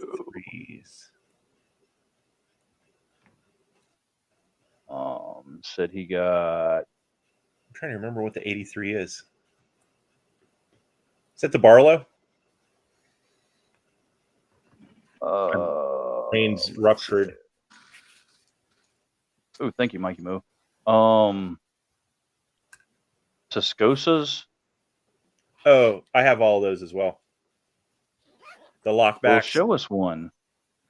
That I actually just had one up a minute ago. Is that the 83? Yes. So that's it. So they did it in root beer jig bone, and then they did it in sandbar stag. I also picked up all three of those. I'll tell you one thing that kind of surprised me is how those really odd acrylics that they put out go super quickly and are highly sought after. The only acrylic I have is the glitter gold GEC, the number 15 Barlow. So the stamp on the blade is gold, and then I got the glitter gold version of that one. But that's the 23 that I was talking about. When they pretty. Night, Pat. This was a happy accident. Night, Pat. This is a hefty beast. How'd you happy accident that? I ordered the Pioneer version with the Pioneer my car, which is the one that I showed you earlier, and Smoky Mountain Knife Works. It had stock. They had I think I got the last one because after sold out, and it was only like $85. But when they sent it to me, I got this one, and it's all because some jagweed who put the stamp on the back of the two Mountain does, but a sticker on the back, so it said on the that field one and said Northfield unexcelled, what the cover was on the tube top, and they still listed it in my Carter version even though it wasn't. Yeah, that's what the TDU. one. So how long were you like ticked off before you weren't ticked off that you didn't get the micarta? Oh, I was. When I saw that I got this one, I was happy as shit. And this is super lucky because bone is like so symmetrical. A lot of times on the bone, even just a smooth bone, it's not like one side wavy or some, you know. So that just happened. I mean, and but this one was like real symmetrical. That a lot. I thought it looked nice. So yeah, I was very happy to get this for $85. That's the cheapest GEC I ever bought. Oh yeah, not bad at all. Yeah, I stuck mostly to micarta. I did have a 78, I think, in autumn jig bone. And what's then, the 78 pattern? it was it was a jack 2-blade. I don't even remember what the name of it, like the name, common name of it was. 'Cause I had 2 of them.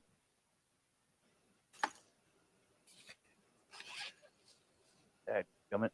Oh, well, it was the American Jack, I believe, because I had the 78 single blade spear point smooth white bone American Jack. Yeah, it was the American Jack. I'll have to look it up and see because I can't remember what that is offhand. Look it up. But I'm a fan of. I honestly, like almost all of them. There's been very few that I haven't liked. I'm not a huge fan of like the Eureka Jack. That's like one of the only ones. It's like that dog leg pattern that it doesn't really do anything for me right off the bat. But I'm not saying I wouldn't take it if the timing was right. Yeah, I think I was the same way. I had one, and that was one of the ones I sold off first because I just wanted. No, I traded it. Matter of fact, to a guy that he just wanted to check out a G. Like he had never owned a GC, and he was offering up some stuff in trade. And I think I had the natural micarta, and that one sold it off or traded This it off. is the other. This is the 86 2AB. And I got 3 of these when they came out too, because I just Barlow. It's a good size, big boy. So they did black and red linen micarta, and green natural like canvas micarta. And the cool thing about one is it doesn't have the bolster isn't polished. So it's like a matte look, which looks kind of cool. And then they did autumn, but natural, I think is what it's called. And they did that. They did this is the same pattern, but as a jackknife instead of it being a Barlow. So it's the 86. Yeah, nice one. In ebony. Yeah, a lot of people I've seen have been sending these and have this as a blade delete and then slimming it down. So it's like, this size is this thick. And it just makes foot blade, which I've contemplated a few times. I kind of would too, because that's slick. Good night, Mikey Moe and Mike Jernak. Take care of y'all. Love you, fellas. But it would be more comfortable. Oh yeah, 100%. Did you see? Did you know Patina's got a muslin micarta bullnose coming in? Did Patina sent me an image of it while Patina was purchasing it? And dude, that is the one bullnose that I never had and wanted so freaking badly. They're kind of hard to come by.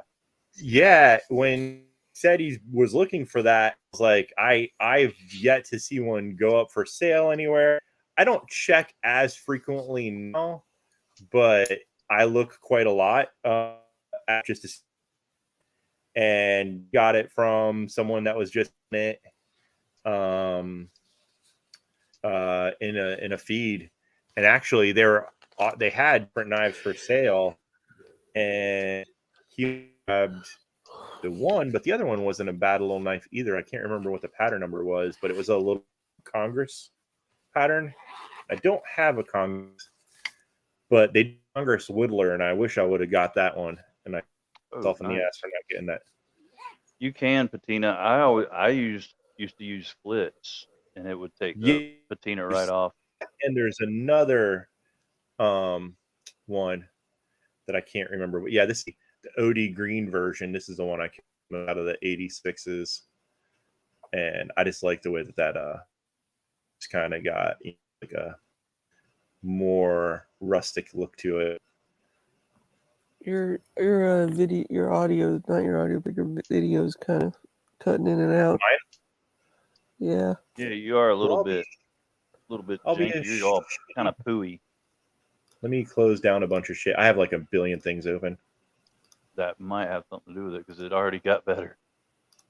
Yeah. Let's see. Good night, Darnell. Take care, brother. Love you, dude. Hope you have a great night and a awesome day tomorrow. So Is it better? Well, it was for a second. It cleared up and everything. And now it's out. And I'll be right back, guys. I'll be right back. Oh Lord, Brant just laid down. He's gonna come back all rosed out. Ain't me like one of your French girls, Jack. So my pride and joy when it came to Great Eastern Cutleries was it 2016? I think it was the 2016 Blade Forums knife. It was a Blade Forums knife, but it was the TC Barlow with the like sheep's foot blade, natural micarta. Yeah. That sounds awesome. It was awesome. I would like to get a Barlow sheep's foot from them for sure. I do not have one. The only and it was one of those it was kind of done like the what is the Charlie Companion with the where it's like aged or whatever, the ancient look. The ancient. Oh yeah, I know what you're talking about. It's rustic looking. Yeah, it was that whole deal. That is awesome. Yeah. Hot damn, that sucks. And you probably got rid of that, didn't you? I did. I sold it for that. See, that was the one I sold for probably the most, and I think I sold it for 150, and you could get for 300 or so easy for them. Yeah, easy. I've seen this thing that I got this year go for like damn near 400, sometimes over for this thing. So yeah, that's that one that you got rid of would probably easily get at least I've seen them go like $500 and shit on some of the like older Barlows and shit like that. That, you know, they don't make a lot of them. People don't like realize that they don't really make a lot of that stuff. And when they first started off, that might have worked because not as many people knew about it or were collecting them. But now, you know, like that Oregon Trapper that I have, which I misplaced right off the bat.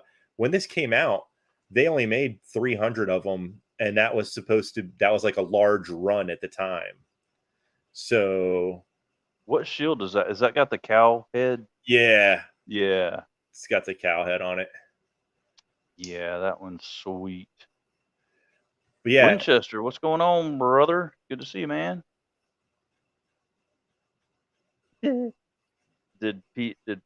Branton told Pocket Metal he'd go over to his house and show the internet what a real man is like. I'll be right back, guys. Let me go. It's a weird thing to like say to the internet. I don't think the internet has a gender. Well, you know Brant. He did want to come over to my house and harass my lady while I was making him dinner. I'm pretty sure he said something along the lines of, "You're gonna cook me dinner. I'm gonna make your wife my woman." Something along those lines is what he said.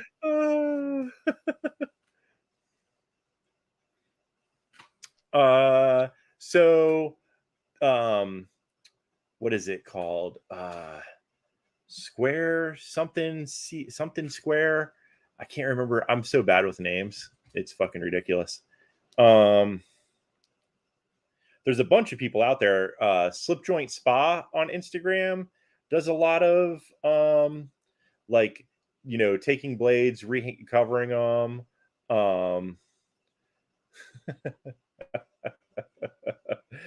Who else? Man, I can't remember. What did it? I'll see because I talk to the guy sometimes. What the hell is this thing? I am horrible at this. I'm gonna tell you one thing, Pocket Metal. Your internet sucks. I'm headed over to your house right now. You gonna make me a sandwich, and me and your woman gonna do the boogaloo. Oh shit, that's good. So it's Box Creek. Was the one that we were talking about the other day that does the reblades, and he also makes his own blades. Some of them are Magna Cut that he does, and those are pretty badass looking. But yeah, he does like case reblades and some other shit. Yeah, I tell you what's crazy is Nick Birdvis knives. You know how he started out? Yeah. He started out just doing reblades on the lineman knife, the TL whatever the hell it is, with the locking flathead blade, and then the clip point. I think it's got a clip point. You know what I'm talking about? It's like the TL29, TL whatever the hell it is. I do not know what that is. Camillus made them. It's like the electrician's knife. Oh, the electrician's knife usually has spear point blade on it. I thought I've never seen one with clip point. Yeah, I've never seen a clip. It's probably either a sheep's or a foot or a spear point on those. And then it's got like that thing that looks like a flathead, and it's also can be used. It's got the little brass liner, the liner lock. Yeah. He was doing reblades on that. Just basically, well, I mean, more than reblades, he was recovering them and everything. But I mean, they were looking pimp. But that's how he started out. Yeah, there was a guy on the All About Pocket Knives that was doing that with like the old Schrade USA made ones, and his stuff, he was selling it for super fucking cheap. But I guess he had some problems with like PayPal or something, and he would only do it. I forget if it was like check or fucking CO. I don't know, like two forms of fucking money that I haven't used in like 20 fucking years. So like a money order or something. I don't fucking remember, but it was fucking. I was like so pissed because it's like, man, I'm gonna have to go to the bank, get a check, mail this guy a fucking check. But he didn't. Well, how cheap are we talking? Oh, fucking super, fucking cheap. Like everything was under $100, and he was like taking old school knives and then put in like nice, smooth bone or micarta, and he'd fix them up and shit, and they looked really nice, especially for the fucking price. Like sometimes you can't even find like those knives, even though it's like a Schrade, the old slip joint USA made ones for $50 on eBay or whatever, and he was selling them fixed up and looking awesome, and for not much more than that. Jeez, so yeah, it's crazy. Even that's what I was saying, that man, my desk is covered in fucking knives, and it's a pain in the ass to find anything now. That's a horrible problem to have. I didn't mean it like I wasn't trying to be that kind of find shit because all the damn knives everywhere. What's funny is so in a lot of these slip joints and shit, so I don't have like a knife roll or anything like that I use. I use these funny little sunglasses cases I find at the dollar store. I buy a fuckload of these there and then slap them in fucking little cases like this to store them in with little incandescent packs and shit. That's actually a good idea right there. Not all banging into each other and shit, you know what I mean? But yeah, I got this thing from a guy, Ashley Harrison, he's on Instagram, and it's from England. So it was like, I think it was under $80 or under 90 for it to be made and sent over to me, which wasn't bad. Crap, dude. That thing's beautiful. Yeah, it was super nice. He I don't know if I think after I bought it and I posted in my first picture, someone was like, "Where'd you get that?" And I told him, he's like, "Oh yeah, I thought that's what it was." He's like, "I contacted that guy and he never responded back to me." So I think his books were closed, and I just happened to catch him like right when he was like working on some other ones of these, and he's like, "Yeah, I'll make you one," since he was already making them. How'd you respond? Were you like, "Yeah, it's a badass knife. So long, sucker"? No. I try not to be a dick about stuff as much as possible, unless people act that way. But yeah, I've seen there's a few websites that sell them. So there's him alone, and then him and his dad own what the fuck is it called? Uh let's see here. Does it say A Wright and Son? Is the name of the company. So you can look up A Wright and Son, and there's a few different places that you can buy them. They're usually more expensive than that. But then sometimes you find different ones for a little bit less. So, Oh, right on. Yeah. Are they on Instagram or? Yeah. He's on Instagram. That's how I found him. He shows pictures of the shit as he's working on it. But they do a cap lifter version with a spear point, but I want to have him do a cap lifter with his sheep's foot. How much do they do that for? Like, what's that? He never showed it. There's never pricing. It doesn't, like on the Instagram, it doesn't show. And then I think he's just like making shit, like you hit him up and he'll let you know like if he's got an opening or whatnot. And then I guess he would let you know. But I don't think it would be much more than this. I found out about these from Patty Potato Peeler. Was talking about them, and he had a couple knives made from them. And I was like, yeah, oh, Patty, awesome. Patty, he's got his finger pretty firmly on the pulse of some reasonable traditionals. He does a good job at grabbing GECs too. There's not a lot of dealers over there, so I don't know how the hell he's hooking that up, or I'm sure he's got someone helping him out. And yeah, he's probably got a proxy, because I was proxying for somebody over in the Scandinavian area for a little while. Nice. That's got to be expensive to ship. Well, and see, the thing is, they save a heap of money because they don't end up having to pay the crazy taxes and stuff that they would pay over there. So it's easier for them to grab them, and they come out cheaper. So right on. Yeah, the only thing that I didn't like about ordering, and it was nothing to do with him whatsoever, it's when you order something like from China or I guess in England or whatever, when it goes, and I don't know if it's from them or just when it hits customs, they write fucking knife on the package at some point. And the way the post office is these days with fucking people that work there stealing shit, I wasn't too pleased. I was happy I got it, but that kind of scares me that they do that, because that shit sucks. Yeah, I usually write like collectibles, but I've been rethinking that too, because anyway, collectibles got to be worth something. Oh yeah, I used to put tool or something on there or something. Yeah. Anything that's not I forget what the hell I said. Oh, so I one time when I sent Jason Brown, I sold him one of my, because I had bought 4 of these, 2 of each color when they came out. And so he ended up buying both of the 2 extras that I got from me. And I sent like, little fucking He-Man toys and shit in the package with it. So when they asked me what was in it, I was like, toys. I'm going to start putting butt plug. That's nice. It might, weigh down the package. You might be paying more in shipping that way, but. Well, I'm not going to put a butt plug in there. I'm just going to write butt plug on the package. Oh, okay. Yeah. Some of those can be heavy and bulky. I've never experienced one, so I don't know. You've never seen a butt plug? I've never held one in my hand to check the heft of it, but what's up, Nevin?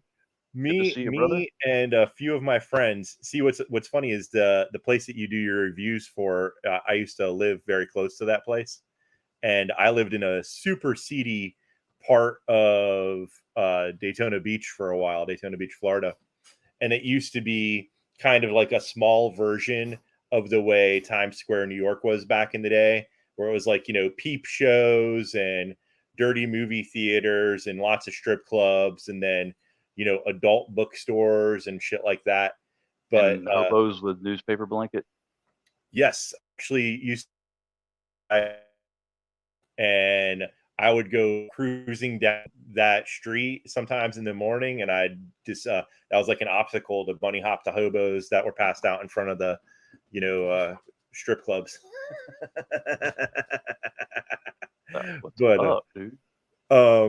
yeah, we used to go in those a lot, those stores, because they were rather hilarious. And one time we picked up, they had it can't even fit in the screen. They had a double-ended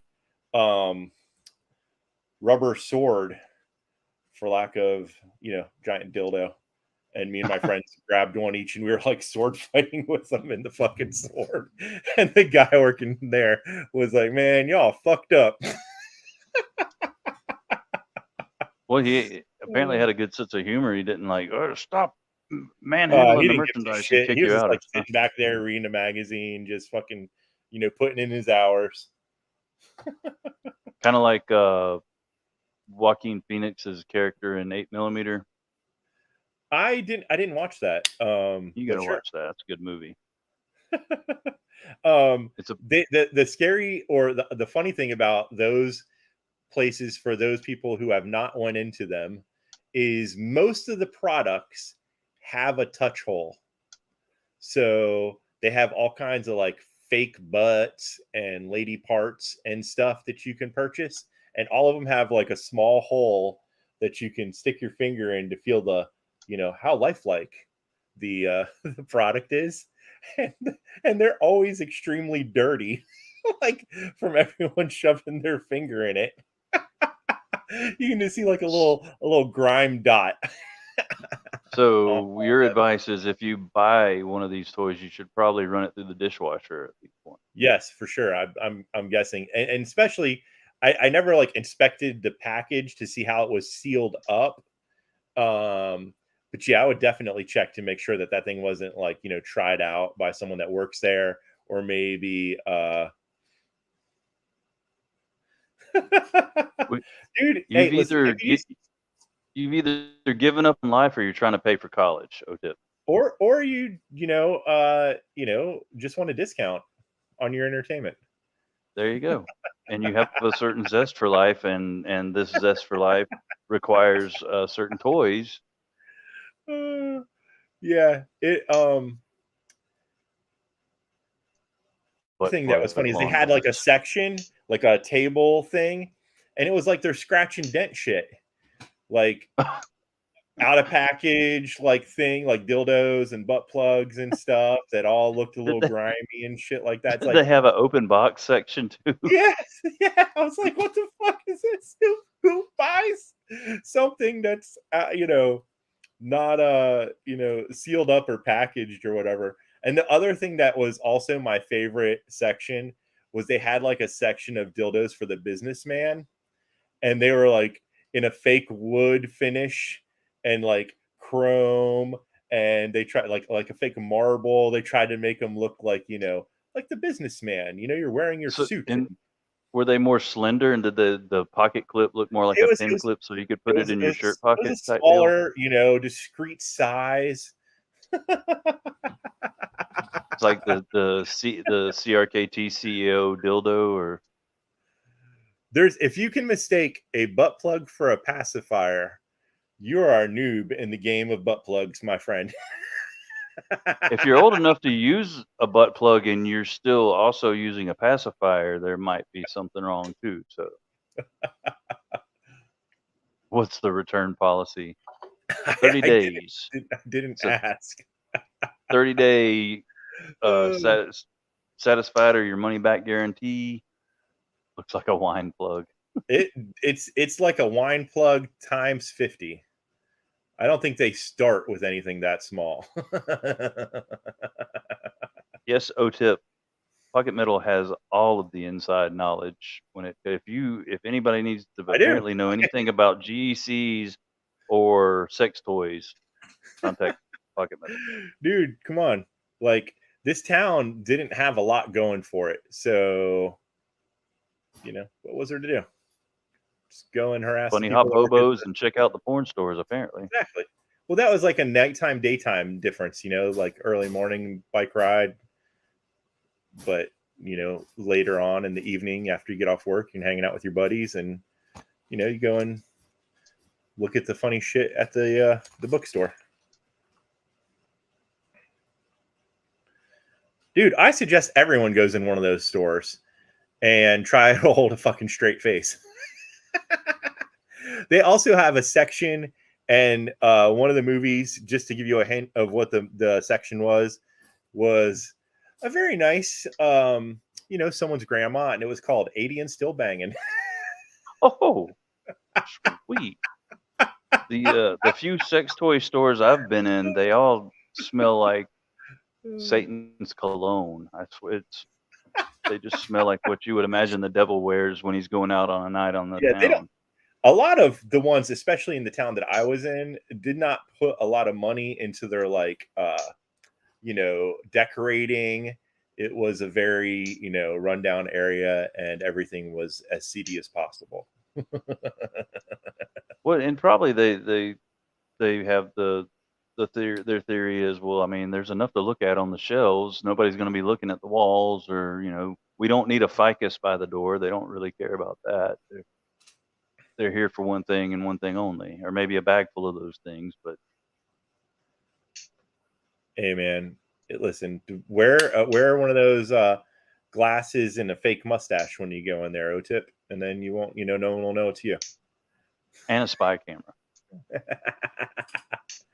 Oh shit, man. Oh, well, she ain't dead yet. If she does go, there's a section for that too. Boing. All right, now we're getting into Mikey Rass territory and the women he chooses to date. But speaking of, I haven't seen Mikey in a while. Man, oh man, yeah, there was lots of, you know, interesting sections of stuff like that there, but you know, I still, you know, unless it's, I guess, you know, if you're religious or something, and that isn't, I obviously am not, so but if that goes against something in some way, shape, or form, then you know. Other than that, you know, the whole 80 and still banging thing, that brings to mind, like there had to have been an employee meeting where that was brought up as an idea. You know, they have the weekly meeting. So what do you guys have? Any ideas for something new and exciting for the store, new section, something, you know, it's Christmas time's coming up, and you know, Clint's back there talking about, well, I was thinking, you know, my grandma, you know, she's still pretty feisty and she's like 82. So how about an 80 and still banging section? It's Boom. not, yeah, they have, I mean, there's a lot of sections. So, you know, I don't think that was, they had all the fringe, if you want to call it that, whatever, you know, elements going on there for sure. Yeah. Did they have any folding? And did you check the detent? This was long before I ever got into of that kind, of any, you know, at all whatsoever. I didn't start getting into this, you know, obsession till much later. Which, but that does bring to mind, because you're a big traditional fan. What did you start out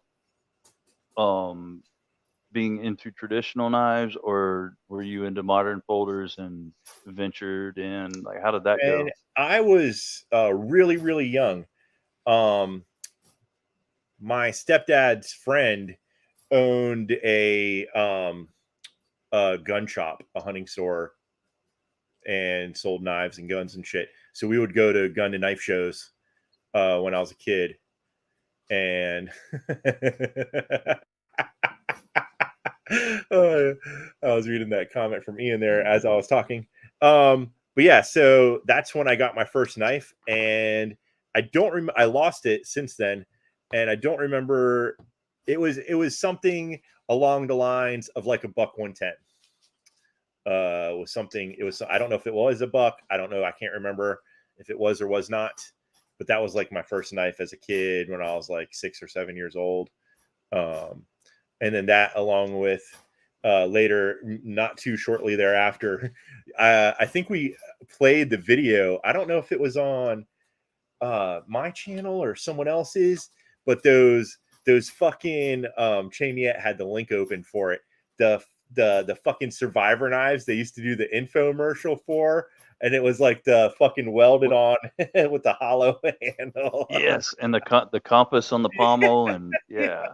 So that was also, I had one of those when I was a little kid, and we used to just walk around throwing them at everything, and it held up fairly decent for as much as we abused the shit out of those fucking knives. I mean, it was like, you know, not even sharp when I got it, and continued on its path of unsharpness throughout its existence with me. Yeah, we never sharpened knives back then. If we did, it was like on a cinder block or something. We just kind of, we thought we were doing something. Well, the sharpening stone it came with, I think, was piece of a cinder block. Probably so, yeah. Being like, insanely like grit. fucking, yeah, you know, fucking rough as shit. What's up? You started Blade off review with a nice a case pocket knife.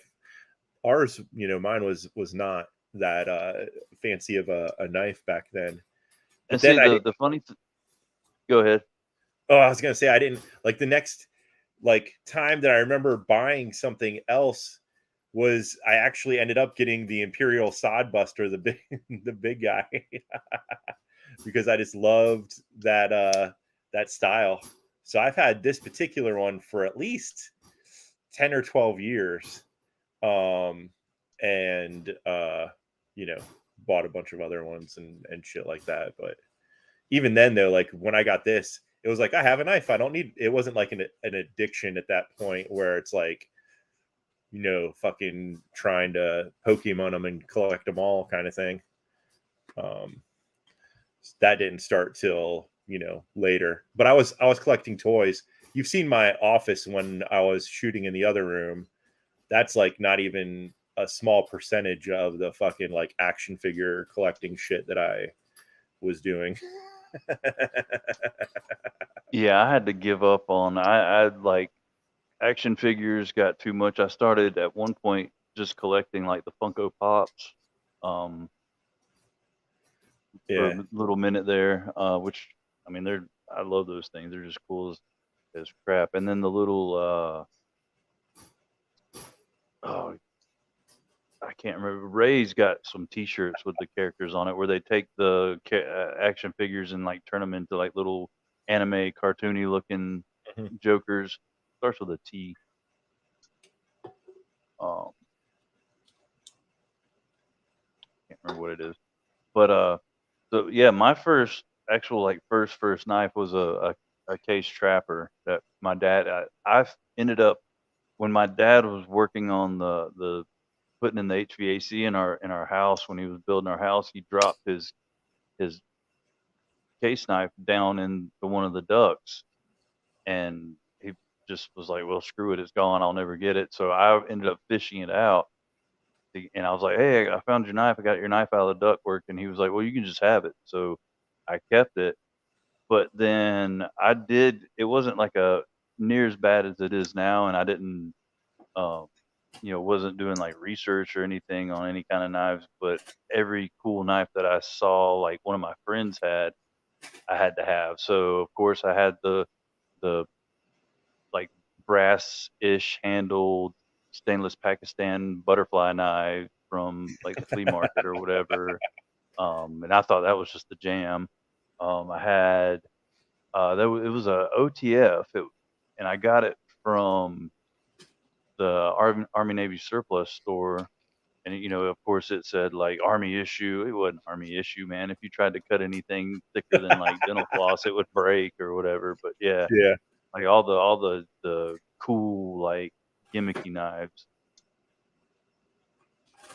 I had a few of the cheap like autos that are like M-Tech or some shit like that. Or they're not auto, they're assisted. I had a few of those, and I don't know why I bought those. And they were, not made that. They're not terrible. I still have one of them and it still works okay. I don't really, it just sits in my office somewhere. But yeah, the first like knife that I got that I did any kind of research on was a Rat 1. And I got that. I watched what's that guy's name? Fucking shit. Oh god. Nothing fancy. Yep, Nothing Fancy. Nothing Fancy sold me on the old Rat 1. So I got that thing. Right. And yeah, I used to watch his videos all the time. Guy was crazier than shit. But I watched him like tape it to a fucking stick and then stab it into stuff to show that the locking mechanism was good on it. And I was like, I'm sold. Sold. That's fine. It worked good. Little did I know that within the first couple weeks of me having the damn thing, the pocket clip screws were for shit. And the pocket clip fell off and I lost the screws to it. So, you know. Fucking shit is a weird YouTube handle. What's that? O-Tip said, because you said, who was that guy? Fucking shit. He said, fucking shit is a weird YouTube handle. I say that kind of stuff. I can't help. My dad is a plumber, and I just grew up around F this, F that, like constantly my entire childhood.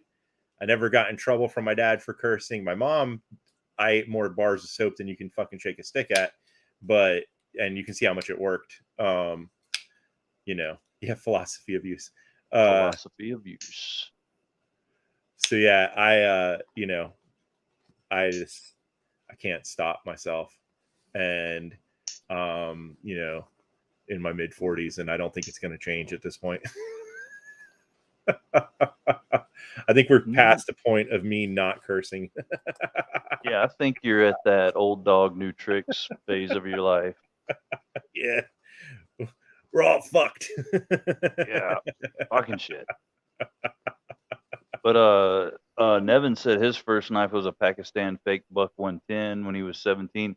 And even though I started out with a case knife, it's not as they were much better back then than they are now, but still not the most, most glamorous of knives. But my first buck 110 was a fake buck 110. Did it actually say buck on it, or did it just look like a buck? No, it's probably said just like Nevin's did, like Pakistan or whatever, but it was the buck 110 style, lock back, all that. And I thought back then, dude, it's the same shape. It looks the same. It's the same exact knife. Right. Yeah. I didn't. I'll eventually end up buying one at some point when something else cooler isn't being made and sold. That. What, a buck 110? That time, yeah. Dude, they're fantastic freaking knives, man. This awesome guy, and this is close. This is IXL. Now, I can't pronounce this, but it's like Wolstinghome. So most of these knives, I believe, are made in England, but they made a run of them that were made in Japan. So this is from Japan. I found it. I got this thing on eBay, like with shipping, for under $10. Oh damn! Yeah, and it's a beast of a knife. I mean, it's a big boy. Like, it's got a hell of a grip on there. So well, and I tell you one thing about that 420 HC or whatever they use on the buck 110, it will sharpen up like scary sharp.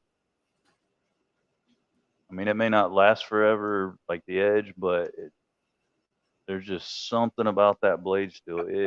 The one that I had and had for the longest time, dude, I sharpened it up on a KME and like it scared me. It was so damn sharp.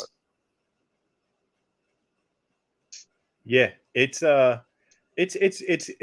isn't bad, and it's got the hollow grind on it. So, and that's someone was mentioning, and you guys were talking about the Kissing Crane sod busters earlier, and this one I haven't had. This doesn't have any wobble in it whatsoever. this is a decent little knife for the price, especially. They've gone up in price a little bit. I don't know if they're not making them anymore or what, but it's not the easiest thing to find outside of eBay anymore. And on there, they've went up in price, but I dig this little guy. You know, it's got a nice thin blade on it. Nothing fancy, but at the same time, you know, if you're looking to get a sodbuster for the, you know, beginning price point, this or the Imperial Schrade ones are not bad. Because those you can get, this I think you can get for like $9. Oh wow, yeah, that's not bad at all. I know whenever I had gotten into, because I kind of went on a temporary kick where I was like, I'm gonna collect all these Kissing Crane knives. You could get them on Bud K. They still have this. That's one of the cheapest places to get it. You get it. You can get it for $15, I think, on there. And the different colors are different prices for some fucking reason. Yeah. Which the ones I was getting off of, so I had a couple of the Pack-O-Wood ones, like just the black Pack-O-Wood, and then I had a couple. The ones I was getting off of eBay were just like straight up plastic, and dude, it was like hit or miss. You could get some that were just solid as a rock, and they had great walk and talk, and then other ones it was just like spring was all weak, and it was. But I mean, they were all the same price. It was just a matter of, you know, coming across a good one. Yeah, this is the only one I've bought. This one's decent. I haven't bought another one to know. It's this particular one, like as far as like gapping and shit, looks better than the Schrade that I have. That one's got a little bit of gapping up towards the pivot area, but this one doesn't seem to have nearly as noticeable of a problem with that. So, you know, it's a nice small size. It doesn't look crazy. Like, even though this is just a little slip joint, it's a little on the big side. They're a large one, but I think these are, you know, like I always say, you know, great for people if you're carrying something else and you don't want to look like a nut job. If someone asks you to borrow a knife and this is the only thing in your pocket, you don't want to hand this to a stranger or you know, whip this out in the middle of the store or something. But if you just take out this guy, no one's gonna look twice at that shit. Yeah, I want an Espada XL just to carry with me for if somebody asks, hey man, you got a knife? Pull that. Yeah, borrow it from Satisfaction. Yeah, I'll just borrow his. Be like, well, it's not mine, but that thing is so ridiculously huge. It's large insane. and in charge. I'd have to buy new pants to carry that thing.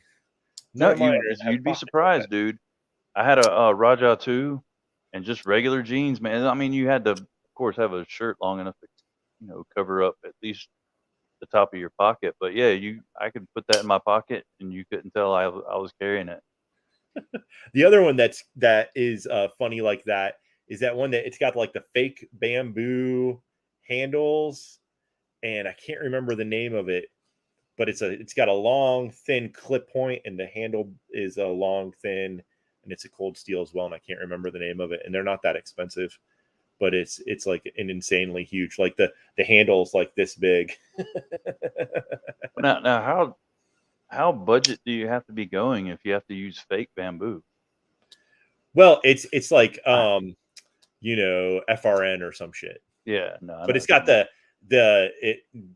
like whatever that the dips. Is it you talking about the Luzon? Is it the? I think that's what it is. It's a lockback, like a triad lock. I can't honestly remember. And it's got the little safety on the side. Does that have that? I'll look and see if that's what the one it is. I'll look it up here. Josh, I was kind of in the same boat as you. Not the getting arrested and suspended part, but back where you said that you didn't have modern folders. The first modern folder I really ran across was at this store.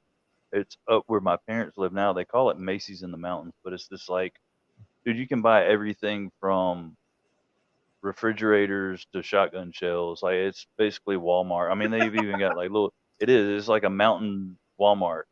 But I was in there. It was when I was in the Army, and I was like, you know what? I need a good knife to carry with me. and I had a Gerber Gator at the time, which was like the pinnacle. I thought at the time, which it was. I mean, back then they were good knives. They were 154 cm, kick-ass knife. But there was a Kershaw Scallion. So all right, so already it's a Ken Onion design. It's a speed safe, and it had this weird little plastic thing that you could slide down that just covered the tip of the knife, so it wouldn't open it was like the safety or whatever. But with it was the first speed safe knife I had ever experienced. So to me, I was like, oh man, it's like a switchblade. Like, this is the coolest thing I've ever seen. It's the best knife ever. And I think it was like $60, $50 or $60 or something. So I thought I was getting something. I was like, dude, this is a high quality cutting machine right here. And a recurve. Yep, had a recurve. I mean, you can put a recurve on a blade that short, then yeah, and it was like the safety they put on the leak, Josh, exactly like now, was that. it a recurve on purpose, or was it just because they sucked ass at trying to sharpen it straight from the factory? No, it was a recurve on purpose. Not only was it a recurve, but it was the recurve portion of the one I had was serrated. So a recurve with serrations. Was the serrations on the recurve? Like it was? Yeah. Ain't that a tricky son of a bitch to sharpen? Damn right. That's why it cost so much. It was a badass knife, man. And it was a flipper, so it was the speed safe flipper. You hit that little flipper, and it's like, ping. Man, dude, I've got something here. I'm not into autos or assisted or any of that crap. But I know that some people like Uncle Cal talks about that, makes it easier and stuff for people with disabilities and shit like that. So I completely understand the need for it. At this point, I'm not that person. So well, and I do dig if you're gonna have an assisted knife the way that Kershaw does it, where it will. I mean, it's not assisted all the way. Like, it will come to like right here, kind of freely, and then it's assisted. Yeah. So it's to me that's kind of cool. And at one point in time, Kershaw did a great job. Like, their USA made knives were pretty on point. I haven't the only Kershaw I have is a slip joint. Is it the Surprise. What's the name? It starts with a C. Yeah, I think that's it. I can't remember the name of it now myself. It looks like a Barlow, but it's not really. Yeah. And it's got a little point on it. Yeah, that's it. Yeah, I think for the price, it was a decent, well-made knife. It's got black, like G10 handles and little brass liners. It's a nice little knife. They redid it now in all copper, but I don't like that. I don't like when they have fake bolsters. I don't like what's like all one thing, and then it just has a line to make it look like a bolster. That shit drives me nuts. I would have liked it to be, just a copper bolster and then something else, or one or the other, but not all one slab. They lost me on that one. Yeah, like when they do them in like titanium, and they'll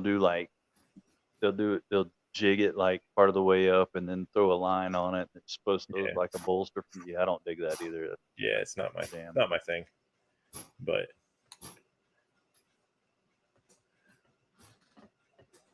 they need help now. They need big time help. Although, their launches are pretty good knives. This is the only assisted I have right here. Is this bad boy? Whoa! Look at that spider on there. Dude, did you buy that on Cutlery Corner one night? Dude, I used to watch that show so fucking much. There's nothing funnier to watch when you're drunk at like 4 a.m. Back when was it Cutlery Corner that had Odell? It was Odell and oh, there it is. Culpepper. Someone named it. Culpepper. Yeah, that's it. Kershaw Culpepper. Yeah. What's up, brother Chris? Good to see you, man. But yeah, dude, I used to watch that. It was usually a lot of times, like, it was funny as hell. We'd be like on a Friday night drinking and hanging out and shit, and then you go to sleep and then you wake up at 2 o'clock in the morning ready for another beer or some shit, and my buddy Dustin would be sitting on the floor just entranced to the TV. I'm like, what are you watching, dude? And I look up and I'm like, oh, okay. And it'd be like, Odell, man, what we got tonight? Well, this one right here is a quality knife right here. It is forged in the fiery pits of Mordor, and it's only $7. They always had the best names for shit. Like that, it sounded like it was made up on the spot. And that guy would be like, this is the Fighting Tiger, half breed, fire eater dagger or some shit like that. And you're like, what the fuck did he just say? There's a video of one of those guys, because they always were selling katanas and shit, like trying to stab it into a piece of wood, the blade breaking clean off and then fucking flying back and stabbing him. Did he die? No. Wow. You could buy 200 knives at once on the dude, they would sell them in bulk. Like if you go to the flea market, the tables that have all those, that's where they get their knives. Yeah. They don't have a supplier. They just go on Cutlery Corner and buy like the 200 knife kit for like $50. Dude, it's fucking hilarious. It's so fucking funny. Right here, we've got the Casanova Panther Piss. It is a fully serrated blade, sharpened on both sides, and it's got a clip on it. It has a clip. Oh, Jamie, it's out back, and the window right here, and she's outside watering the fucking flowers and tomatoes and peppers and shit all outside. And I just saw a fucking headlamp walk by. I'm like, Brant's outside. He's coming for you. He's outside. He's coming to fix your fucking intranet. I don't even have a goddamn sandwich made for him yet. I'm gonna get dude, he's a ninja of a whole different level, man. I mean, he kidnapped Rick Hinderer, so he's got to be slick. Oh shit, man. Hey, and that's a real question, Patina. I mean, he said the dude got stabbed in the chest, so what my immediate response is, oh my god, did he die? I don't think so, but it's on YouTube. I don't remember. Someone showed it to me. I was like, holy shit. But yeah, they do. I think they do lives on fucking on YouTube now. Or you can live 24/7, dude. Like I'm pretty sure that channel is just live 24/7. And they different dudes tag in or whatever. Dude, yeah, we used to watch the shit out of that fucking show. I'm sure it's not the sharpest thing, but it fucking got him. Like, I mean, it don't take much. Like, if it's just the right angle, if it's got a point on it, it's gonna get you.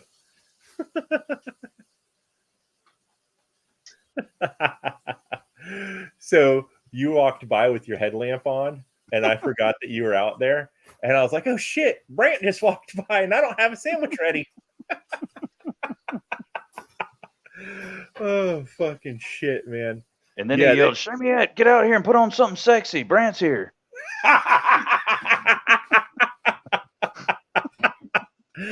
Those are words I'd probably never utter ever, except for it would be funny if he was like at the door to like yell that just to see what the response was. Imagine how red he would be. Like, no, I mean, I'm just, I like to flirt, man. It's just the whole, he is ladies man. You got that? I'm a ladies man. You got that sandwich ready yet? That poor kid. He fucking sets himself up for some shit, Yes. Oh fuck, man. I don't know if you guys watch UFC, but PM Pocket Metal yells, "Break out the red panties."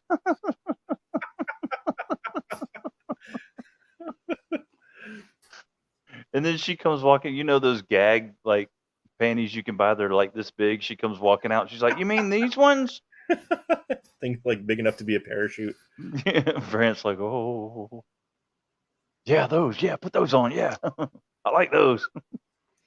I don't think that. I think he was joking, OTIP. I don't Brant's definitely not the kind to actually threaten anyone.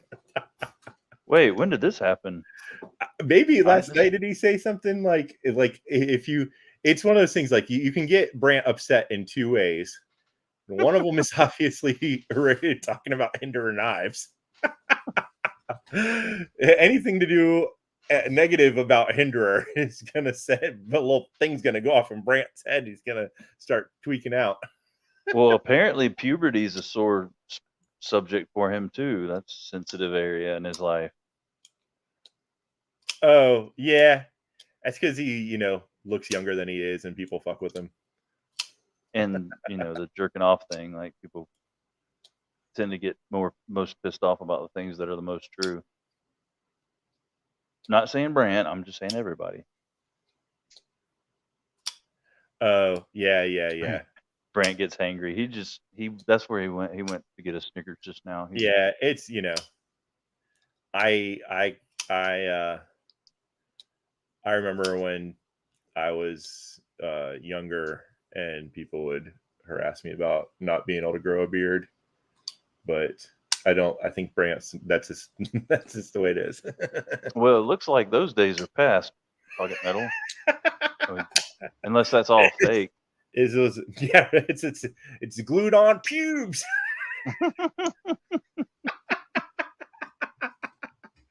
I go through a lot of super glue and pubes. Did Ian's dad write you a letter too?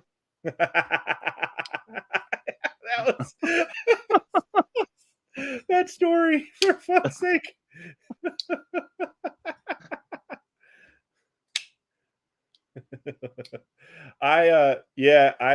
It was in like my early years of high school that I would just like not shave because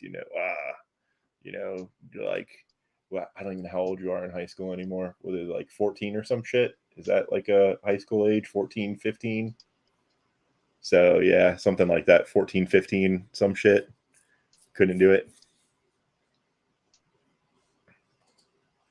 I mean, what was wrong with the dudes you went to high school with if you were one of the few who couldn't grow a beard? What do you mean, what was wrong with them? I mean, were they on steroids or something? Why could they grow beards? No. It's like, I remember when I was in high school, the couple of dudes that could grow beards, everybody, thought they had either got held back 5 or 6 times or my one friend was actually younger than me. He was this, one of those kids that fucking had like full fucking chest hair and fucking a beard, and he was like 15 or 16. So what the fuck? What did you just post? Happens. Right there. Just first beard at 15.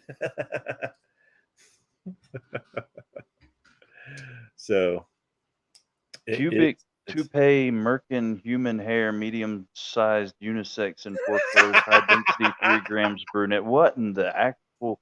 This is a product that's almost $60. Yeah, Merkins. What the fuck is a merkin? It's a pubic wig.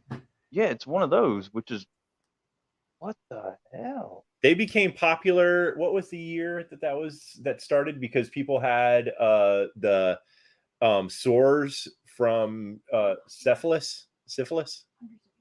Yeah, like in France. There was a year that hit. So like the year of when everyone was like wearing powdered wigs and shit like that. That started because they. Oh, you're talking about back. Oh, okay. Yeah, I thought you were talking like recently, like 2017. When syphilis hit real big and everybody was getting sores. And... yeah. No, I don't remember that. So when that became a problem, everyone started doing that. Who the fuck donates their pubes? It's called locks of love, dude. Can you imagine going in? I am here to donate, and they like put the thing around your neck. No, dude, like down here. Yeah, lower. I mean, hey, depending upon how much money they give, I'll go donate. It says human hair, though. It's human pubes. It doesn't say where it's from. Like my beard hair looks like fucking pubes. So, but it says pubic, dude. Well, that's where it's for. but does it actually say it's coming from there? Oh, that's for your nuts. I thought it was a goatee. Well, it's not really for your nuts. It For goes your above and below. Okay, I got it. So it really I think it would be pubic. When it hard to says try to pubic toupee, it means like that's Yeah. where it goes, not where the hair comes from. I just assumed it Yes. was where somebody was donating their pubes for a It's not chin hair. beard. Yeah. It's a Yep. bonnet The per year was se. 1984. Nothing but Merkins and Coke as far as the eye could see. And don't forget fluorescent colors and jelly bracelets. Hell yeah. Bushes of And fondness. lots of hairspray. Get some volume. Well, I mean, you had to hold the pubes in place, dude. I like that Ian's last comment there. Bushes of fondness. Where does the line get drawn? The tank? It's not an actual definitive line. It's kind of an imaginary, kind of like the, equator and the I think meridian. it's everything above the dick root. Yeah. You would be donating. Yep. You don't And go just- below the jumblies. No. The Jigglypuff. The Jigglypuff special. Here's $10, baby. The mud flap. Ye old mud flap. Ye old mud flap. Is that like a do not cross this point, Josh? Can you crack me up? God draw that line specific. He said, do not cross. The funny thing is that what the fuck? We were watching something and they were talking about, so and so is the only animal where its nuts are above its dick. I can't remember what it is right now though. Talking about Frank and Beans, something about Mary. Was that what that was on? Yeah, and he's like, the beans are above the Frank. I did rewatch that shit the other day. It was on one of the fucking, I don't know what streaming thing. I was like, I'll watch that shit. I can sit and listen to that and laugh while I work. Ooh, hair gel. Oh, man. Right before my last neck surgery, I grew my hair out. The day before, I donated 17 inches of hair to Loxalo. Damn, dude. Hell yeah.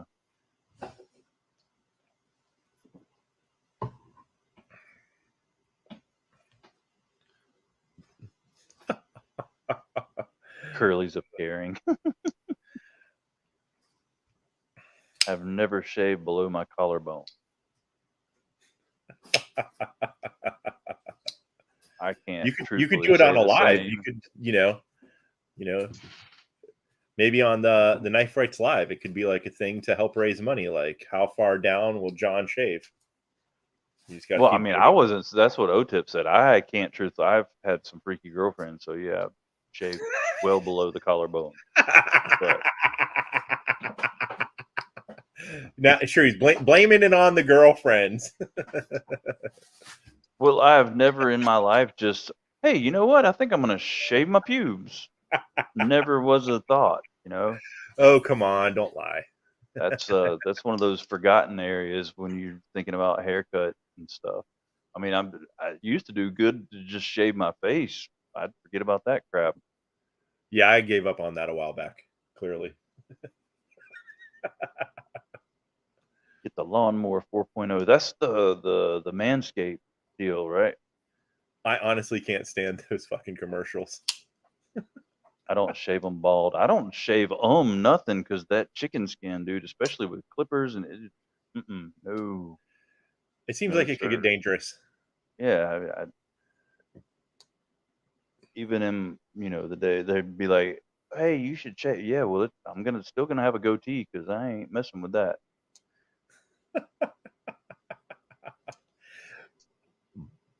Ooh. And every shaver they sell, it goes to saving nuts. Oh yeah. Did he mistype and he meant to say shaving nuts? No, I think they maybe they donate money to testicular cancer research or something. I don't know. The Hold Axe commercials. What? ENG, you abandon us? There's those. Yeah, he gets up at like 5 a.m.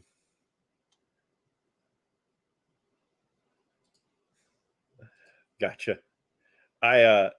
There's Sasquatch soap, I think, is one of the ones now that they show on YouTube a lot, and the shaving things. And now also the commercial that I hate the most is hymns. First of all, let's use a fucking word that's real instead of hymns. Hymns. What is that? I don't. Hymns. They sell all kinds of medicine for hymns, like dick pills and shit. And it's also one of those things. It's like oddly just like, you know, the way they market it. Like, so there's hymns, and then they later came out with hers. So the hymns is all like, you know, because you can't last long enough, or, you know, whatever, you know, your wiener doesn't work in whichever way. And then the hers ones that I see the most commercials for is like, she needs depression medicine. She's got probably depression. Because her hymns shit don't work. But the question is, the other day. The question is, you said in some sort, how many sort of ways does your hymns supposed to work? I mean, well, if it's not staying up, or if it's not, you know, if you can get it up, but it fires off too quick. So they're selling stuff to, I guess, numb your shit up or something. I don't know what it does, or maybe it closes off the tube. It's like no exit. I don't know how that shit works for. But yeah, it's fucking ridiculous. I say just go with Blue Chew. That's the. Did you say Blue Tube? No, Blue Chew. What's Blue Chew? You never heard of Blue Chew? All the podcasts like are sponsored by them now. Oh, is that like little blue pill but gum? chewable? Yeah. Jesus.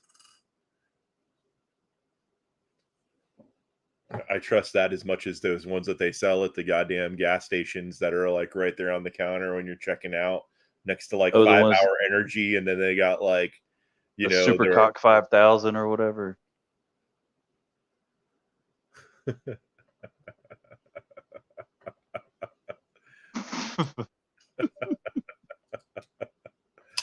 Oh shit. And probably cheaper too. Them ED medicine is pretty expensive from what I hear. I don't know, but the commercials drive me nuts. It's fucking ridiculous. I think they even had them on fucking Instagram too. On the commercials? Yeah, the fucking hymns and shit they advertise on there too. I report most commercials to Instagram because I fucking hate that they have so many of them. Yeah, and the thing is, like, that's all. It's like Subway, like it's inappropriate. Exactly. Jared Fogel's a freaking pedo or whatever he was. Where's my phone at? Or actually, you know what? I can probably just look at it up here. Let me see if I can find it. Did you send it to me, or did you send it to Must have sent it to you because I don't have anything. All right, let me see here. Oh, yeah.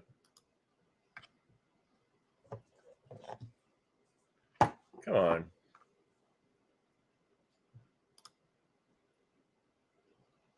Dude, Josh Branson's right. I took Viagra one time when I was like, it was early 20s. Oh, I wonder if it's the. And it was about 30 minutes later, I told my girlfriend, I was like, I hope you did your stretching today because.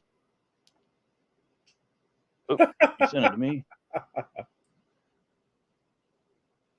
I'm loaded for bear.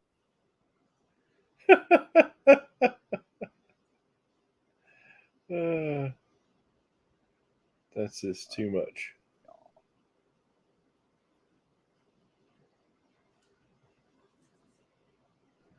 Yep, got it. Oh, shit.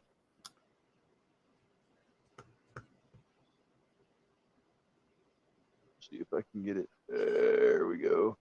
At first, because you couldn't see the screen too much. So I thought that was like a front picture. I was like, oh, he looks like the dude from the Addams Family. Like he's got the cousin it thing going on. Where all his Damn, he grew a hell of a beard too.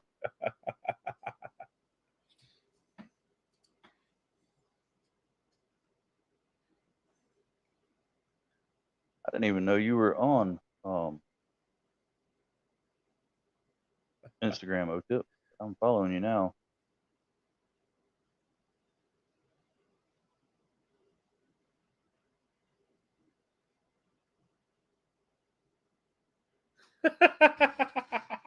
Damn, Chewy.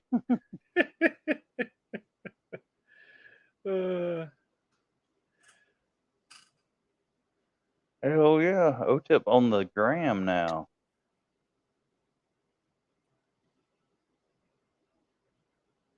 Patina.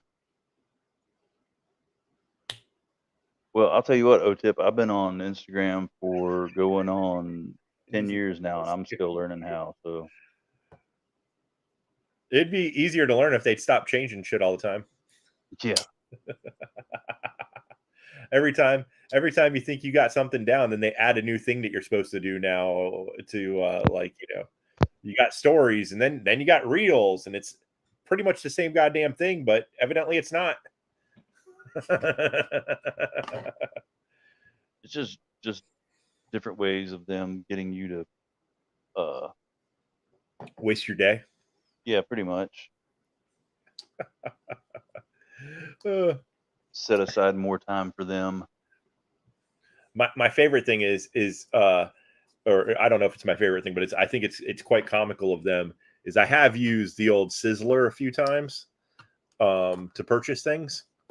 And oh. That's kind of like Sigourney Weaver. I was like, Sizzler? They got steak on here now? And what do we got? We got what Sizzler? Oh, I'm sorry.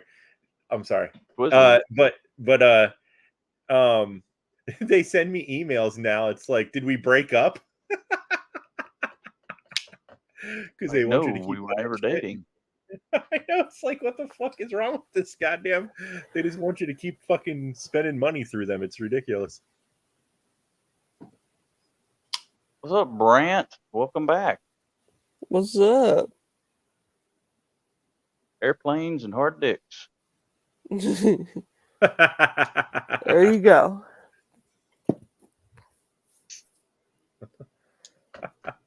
Yeah, man. Oh, man.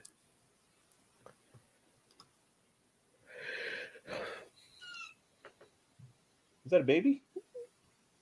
The heck was that? I was kind of wondering myself, like, what the heck? Did you hear that, like, high-pitched noise? Yeah. Okay. What's that? I like to see the baby. I think I would like to see the baby. I think they just went to bed, so I'm not gonna. We let them sleep as long as they can, because much like children, they'll be up in a couple hours, going crazy, wanting us to get them out again. We ain't got nothing under control, Josh. But we're going insane. You take care, my brother, and have a great night and a good rest of your week. Love you, dude, and hope to see you again real soon. Good night, Josh. Good night. That wasn't creepy at all, Brant. Brant, tell us about the time you took Viagra. I never heard of it. What? You never heard of it? Everyone's heard of it. No, never heard of it. Brant, you lie so much, it's not even funny. Yes, I've heard of it. Come on. I mean, I'm trying to play along. I'm trying to see you on to get it. Yeah. Yeah, I've heard of it, but I've never taken it. I don't need to. Well, that was the point. People were talking about not needing to, but taking it and their experiences. Well, I've never had it, so. Who doesn't want to walk around with a hard on for 6 hours, right? blue vein throbber you couldn't turn with a Sears wrench.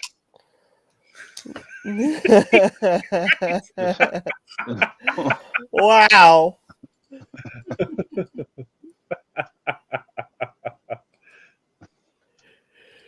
Looks like you yeah. will again. Oh man. So Brant, did you get any new hinders yet? No. Did Stevie's package ever get updated? Yeah. Is it still lost in transmission? No. It's on its way. It shouldn't take that long to go from fucking Washington to Texas. No. Well, how long ago did it get sent? Let's see. Which one is it? I have so many packages I'm trying to look for. How many packages you have inbound, homie? Well, I got this one in King Snakes. Me and him traded, so he's sending me 2 of his cool knives.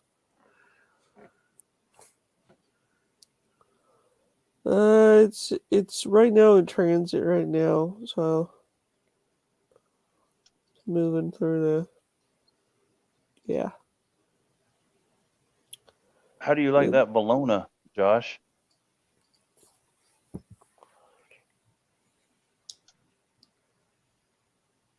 That's cool. Nice shame yet. The hype is real. The only Migron I have is the one that I copy this? keep gushing about. That's fantastic as hell, and I can't remember the name of. Some starts with an A. Oh yeah, that's a nice. Now is that the G10 one? Yeah, it's G10. And like G10 and K, whatever. That's the D2 equivalent. No, this is what is this? This is 14C, I think. Yeah, this is 14C. But they're only like it's like under $60, right? Yeah, I want to say this is like right at 50, but dude, the fit and finish on it is freaking fantastic. Yeah, man. the I mean, first time it's not going to come across, and it's got really thick liners. I mean, there's no blade play. The action's fantastic, and it's a front flipper. So, but I think the first time I like saw that works. Was Therapeutic Edge. Peter did a review on that a while back. Yeah, sure. He said Josh says the Lona's in 14C as well. I'm gonna have to I just looked that up out to see which one that one is. So yeah, they have it. There's an all blacked out version on Amazon for 52, and I think I've seen it in like a gray handle as well, but I don't remember what the blade, if it's blacked out or if it's a satin blade on that one. Yeah, I'm sure I can. Let me see here. Let me get back to the stream. Well, EDCRs right now on the computer side, it's like it's down. Like USPS is down, but on the phone, it's not. You got to click it on. Right on, Lunday. Catch you later, brother. Love you too, man. And hope your video goes well, and we'll have to check it out. I appreciate Thank that, you. Josh. That's what's up, dude. Yeah, I'll definitely get with you once. I've got some not really a backlog, but a lot of stuff. I got some videos I got to do when I get my phone fixed and can actually do some decent filming. But I'll definitely let you know because I'd love to check it out. Can you click on it, John? It's like you're adding a person. Yeah, hold on just a sec. Let's see. Oh, shoot. Oh, shoot. There it is. There we go. Oh, that's cool. Yeah. And I think from what I've talked to with other people is that you should be able to use that fuller to finger flick it, right? Oh, nice. So that's pretty badass. What's the what are the What are the specs on that dimension wise? So it's got a whopping it's a 3 3/4 inch blade. Yeah, this one's got to be close to that. Yeah, they have that one as well on here, listed right there for $49, and that's a 3.5 inch blade, according to Amazon. This is an adult knife, by the way. Adult knife. Adult knife. It's worth every penny of $50. This one, I mean, yeah, and I feel like the from what Josh is saying, that one has to be worth every penny of its price, dude. This one crazy, looks man. like the liners sit a little proud of the scales. Is that the same way on yours? I don't think it is. No, they're pretty flush. I mean, they're definitely not inset liners, but as far as if you can see, yeah, they're flush. They don't have that like shadow box effect going on. But it's some good G10, dude. I'll tell you that. This looks pretty grippy right here. Yeah. And so yeah, it looks like the same stuff, and it's jam up G10. This little guy looks cool too. This Migron up here. Look at this guy. Ooh, damn! Nice. I like that. Nice slender. What's the blade length? That looks a little 3 1/4. Yeah. What's the price? $38. Son of a bitch. Free shipping. Only 15 left in stock. It's today only for you, my friend. OD Green micarta. Now, what? I am not. Here's a confusion. What is DC53 steel? I don't know. I've never heard of that. Me neither. That's another style of steel that's super something. It's super something? It's super something, man. What the hell does that mean, Brant? I don't know. Why the hell are you trying to confuse us more? You guys. Someone out there, tell us what the hell DC53 is. Okay, I'll look it up. That's a first for me. I'm not seeing anything. It's supposed to be like OS 10, Josh says. I'm with you as far as the satin blades, but I don't know, the coating on these don't bother me because they're not. I mean, they're kind of a matte finish. They're not like super shiny, so it doesn't really bother me. Plus, the spine is crowned on these, it just, I don't know, for some reason. I wonder if that's how it is on these. This little guy. This is something that would be right up. Oh, it looks like it is. Look at that. It is crowned. Damn. This is something right up Matt's actions because he likes these thin. I think he calls them executive knives. This little front flipper. I wonder if it comes in other colors.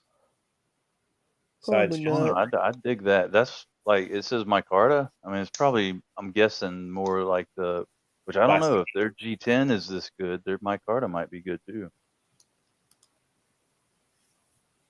Let's see what we got. What the hell? Why do they do this?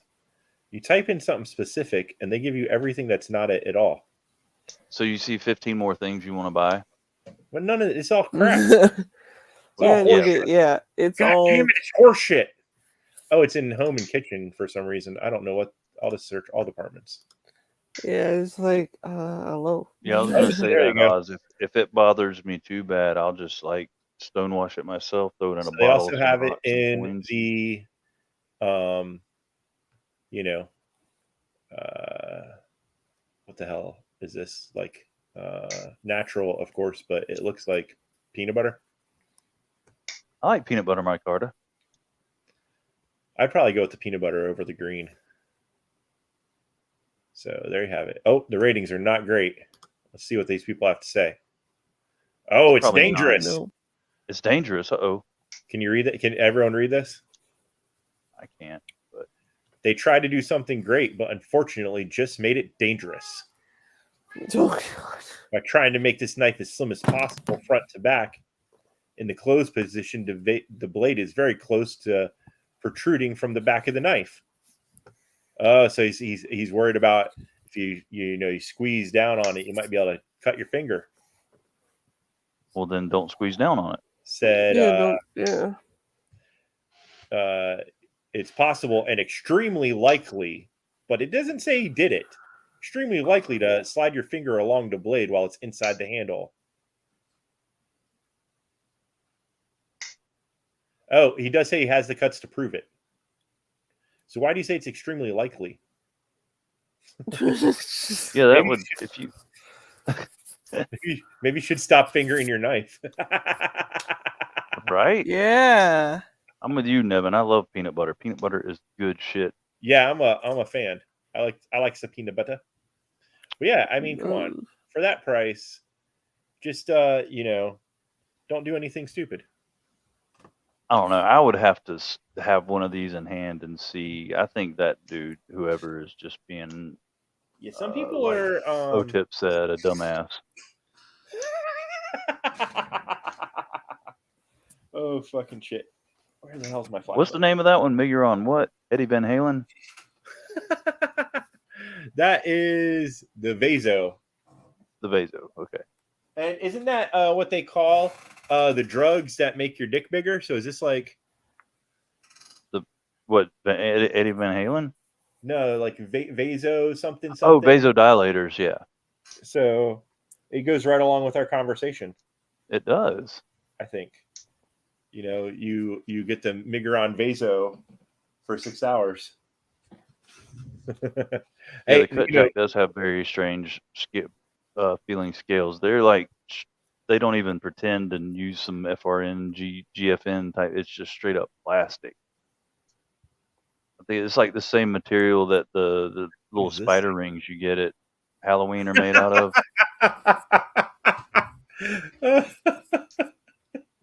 Do you see what this says on it? What? EDC fans. What? It's made just for us. Holy shit. Oh my lord. How did they know?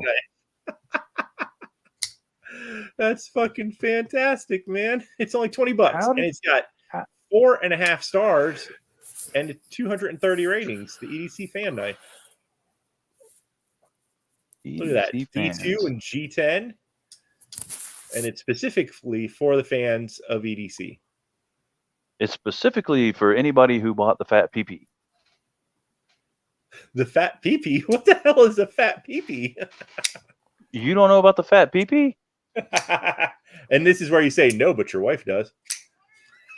No, this is where you say apparently it's a fantastic fifth pocket knife and it is great in hand. And or in the keister. It really fills out the pocket. It oh man. I think it was on Amazon. Do a search. It's really called fat PP. How do they spell PP? Is it 2 P's or is it like two P's? Oh fucking Christ. It's a fat PP knife. Oh, right there, fat PP knife. Yep. 100%. What is this shit? This is not a fat PP knife. They sell them at Cafe Risque. I am not seeing anything that says fat PP on it. I'm so pissed. It's a little chode knife too. Like a little bitty fat chunker chode fat PP knife. Come on, fat PP knife. Where is it at? Maybe do a Google search. I can't remember where there was reviews on it. This looks like a little fat PP, the Smith & Wesson knife. Yeah, I'm not seeing, unfortunately. I'm very, very sad. Artisan Cutlery Tactical Knife. I did not know that the proponent was a tactical knife. Did I miss that? Where is that at? Up a little bit more. Well, it's right there on my screen, but there's a lag right there. Second row, far left. Yes, I see. Okay. I mean, I guess anything is right. Oz posted a link. For the fat PP knife? Yes, for the fat PP. All right, let me close this down, and then I will... So did O-Tip. Oh, that's just ridiculous looking. Yeah, it is, isn't it? It's freaky. How much do they want for a fat PP? Now this is $25. It's like 20, for a fat yeah, $25 for some fat PP. It's way And- cheaper than you'll get it on the street. Who knows? All right. There you go. If you want to show people the fat PP, I'll slap it in there. I'll slap the fat PP in there. Slap it in there. Just shove it on in. But hey, I will say, so I carry this guy a lot that I got, the little Fenrir, and I have occasionally carried it in my left pocket. That's a bad idea. In the left pocket, this sometimes gets hit against like my pants or something. I don't know how, but it's opened up on me several times in my pocket in the left-hand side, and then I go to reach in to grab it and stab myself.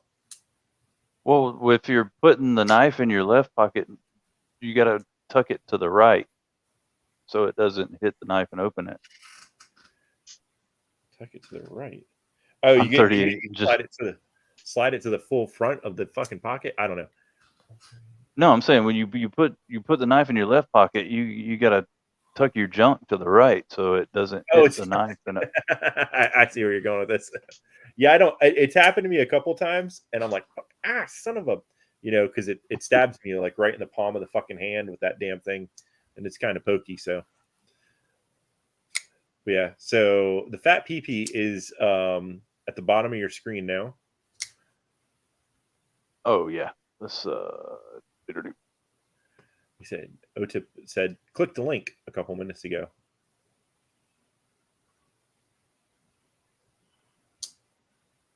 That should have it.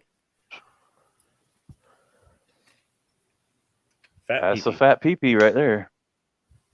I love that it's R&D Designs is the place that you can get a fat PP.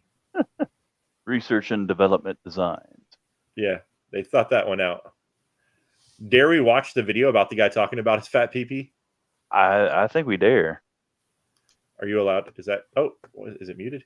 A fat PP in your pants without buying a Barrett or a lifted truck. As you may know, David used to be an engineer at Tesla designing car parts, and I worked on Apple's engineering team. We've been building stuff and tinkering with random projects all our lives. And this may come as a surprise, but the most important tool we carry and use on a daily basis is a knife. I used to carry a Spyderco Tenacious as my EDC. It's a wonderful, wonderful knife, but the biggest thing I have with it is that it's big. It takes too much space, and I end up scratching up everything else I cram into the same pocket. And 99% of the time, I use them just to open up Amazon boxes or to cut string or wire. So as engineers, we wanted to optimize this inconvenience in our lives, and after many months of designing, prototyping, and some serious feature nitpicking, we created spreadsheets. The Fat PP, foldable action tactical pants pocket knife. If you guys have a better name or suggestions, just let us know. We'll change it. Yeah, you could put it on a keychain. However, if you look at any pair of jeans that you own, you'll notice this one completely underutilized pocket. So we figured, why not make a knife dedicated for that pocket, ensuring nothing on it will snag. It's so thin that it's undetectable, and that it's one-handed open and close. Super, super important requirements. So if you're interested in supporting the channel, check out our online store. We also have our measure once, cut twice signs finally back in stock,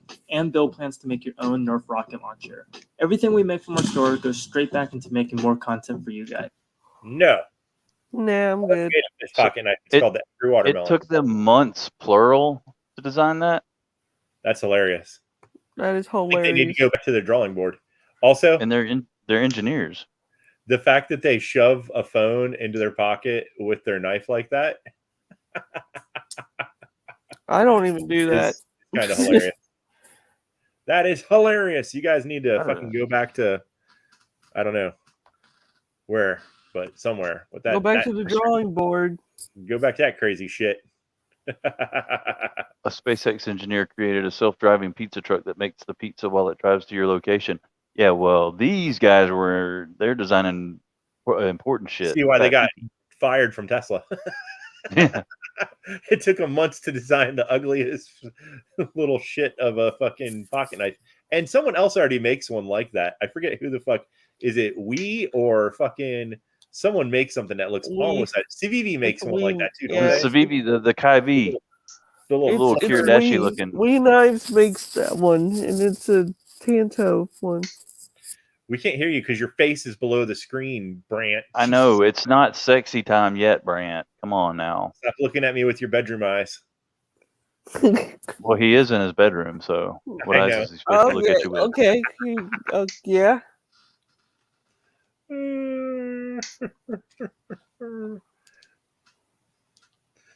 Good God. Yeah, those guys have. I wonder how many they've sold. Probably not very many. I don't know. I $25 and the name, it's almost worth buying just for the novelty. And hey babe, you want to see my fat pee-pee? Hold out your hand. Plus, it's not a hinderer, so I'm never buying it.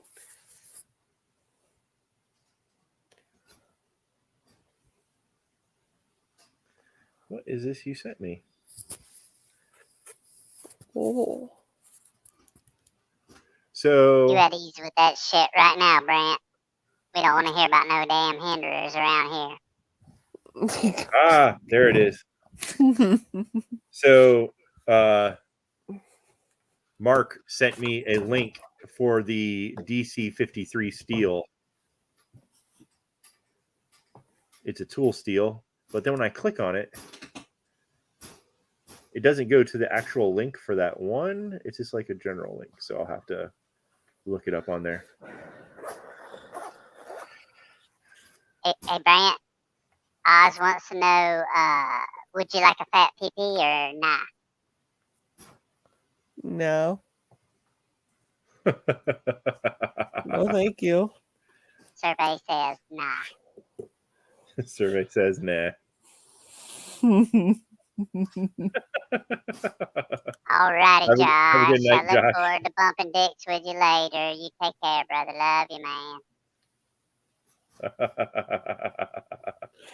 They'll never get old. What? What, bumping dicks? Bumping dicks? No, it never gets old. No, you're the voice. Some people call it thing. sword fighting or docking. But you never cross the stream. Just never cross the stream. I watched fucking Ghostbusters yesterday. Oh, fucking shit. Yeah. Fucking classic. Hey, Joe.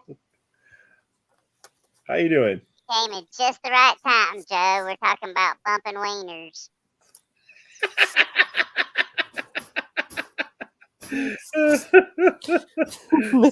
Sound like a fucking one of the Oompa Loompas or some shit from Willy Wonka. Loompa, loompa, loopity, loop.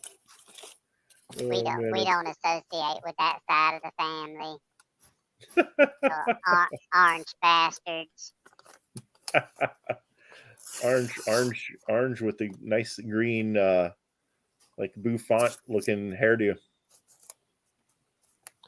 Those bastards too lazy to go out and get a real tan, so they get that spray on shit.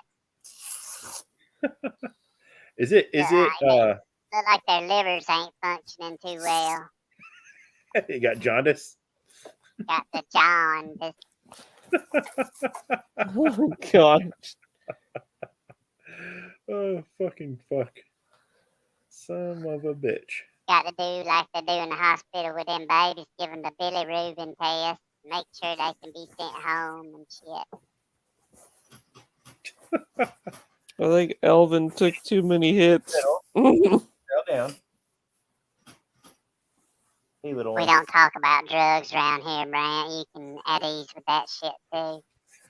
I'll be right back. Okay. Little one. Oh guys. Edie's eyes just breathe. Breathe. Take deep breath in. Out. I want that voice changer. I think it's funny.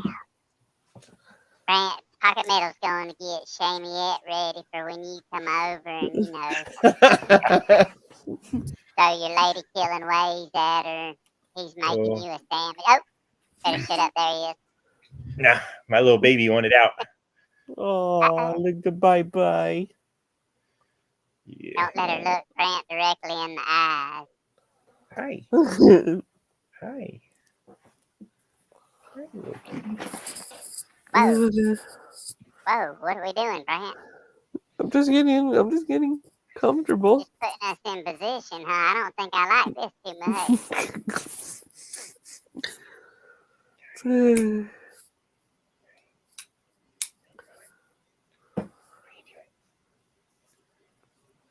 Just for the record, everybody, if anything happens, it was not consensual.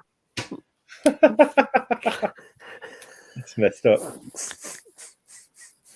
Oh man. Oh You guys man, you want to do a voice? I can do a voice too, man. What do Oh jeez. It's almost like you guys are both wearing your red shirts today. You guys are matching. Very nice look. Except mine's orange, dumbass. Mine is orange too. You need to fix then both of y'all need to fix your lighting because shit looks red. Yeah, I know. Yeah, I know. Looks orange on my end. You need to fix your damn glasses, sir. Somebody needs to do something, man. Where are you going? Where do you think you're going, huh? You can't go anywhere. You can't go anywhere. Hey, boo boo. EDCR said that Brant is Rio's. What? I don't know. Suave. You never heard of that, Brant? No. Never heard of it. Don't even know who that is. That was like a thing in the 80s.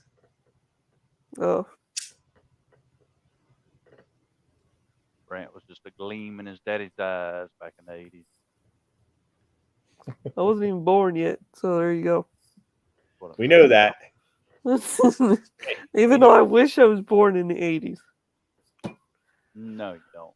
Yeah, I do. I wish I was, because I missed out a lot of good music. Metallica and Megadeth. Still listen to it.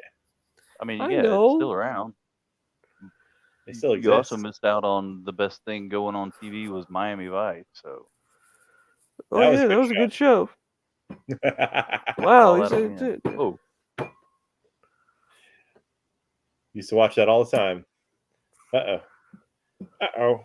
I gotta check my phone. Let's see if I can check my phone. Well, yeah, and but keep you running away. When we were alive back then, we were too dumb to know that it was a shitty show. Well, so was Starsky and Hutch. I mean, that was a horrible show. You watch your damn mouth, Brant. Starsky and Hutch was freaking TV genius. Well, I know it was. I'm just teasing you. I used to love the Fall Guy when I was a kid. Dude, Fall Guy was great too.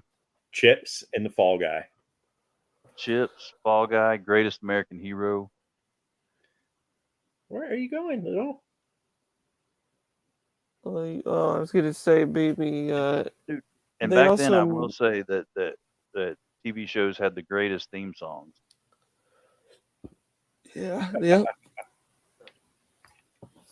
Magnum PI. I mean, we can't go wrong with that. My aunt was infatuated with Magnum PI. Those short shorts and that nice bushy mustache. Yeah, I was about to say she just wanted one of those free mustache rides. Mm-hmm. She was after that Tom Selleck. I'm trying to think. There's another show. Oh yeah, Get a Life.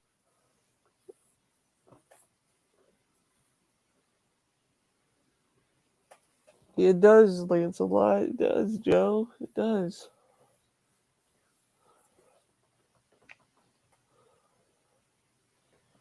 According to this website, DC-53 offers excellent toughness and wear resistance. Oh boy. It's an improvement of D2. Oh boy. And they say hardness can be 62 to 64 HRC. Oh, it's very rare. I didn't know that I thought it was always like 62 to 63. I didn't know they did like a 62 to 64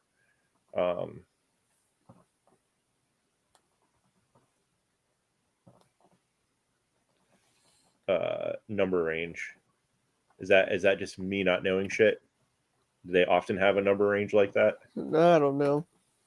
On the HRC, I thought it was usually like a basically whatever their tolerances are. I think they set their own tolerances, and so they Really? can say, What's up with that? and if they set it to like say No. what is it normally 59 to 62 or some shit, then brother DJ, what's up, man? Good to see you.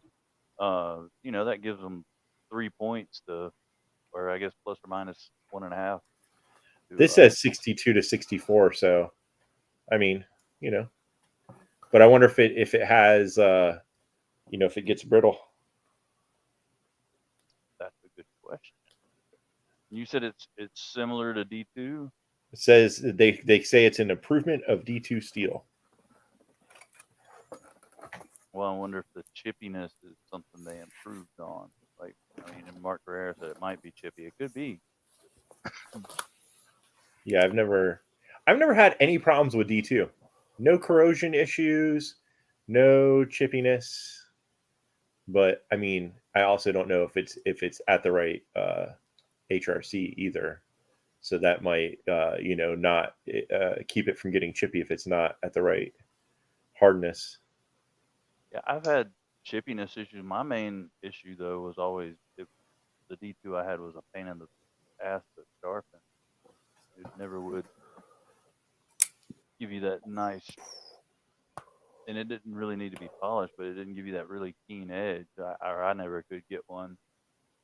But that's the only issue I've ever had, and I mean, I never had any corrosion issues. The only corrosion issues I've actually ever had was on like M390 stuff like that. I'd get rust spots on M390.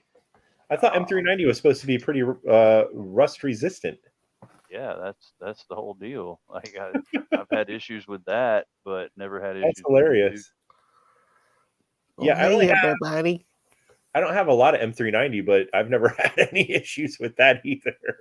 I didn't know that was a problem. The only thing, like the most recent that I've had, but back in the day when everybody was like, that was the new thing, that was the new kid on the block, the flavor of the week. Everybody wanted M390. The M390 that I did get, I ended up getting rust spots.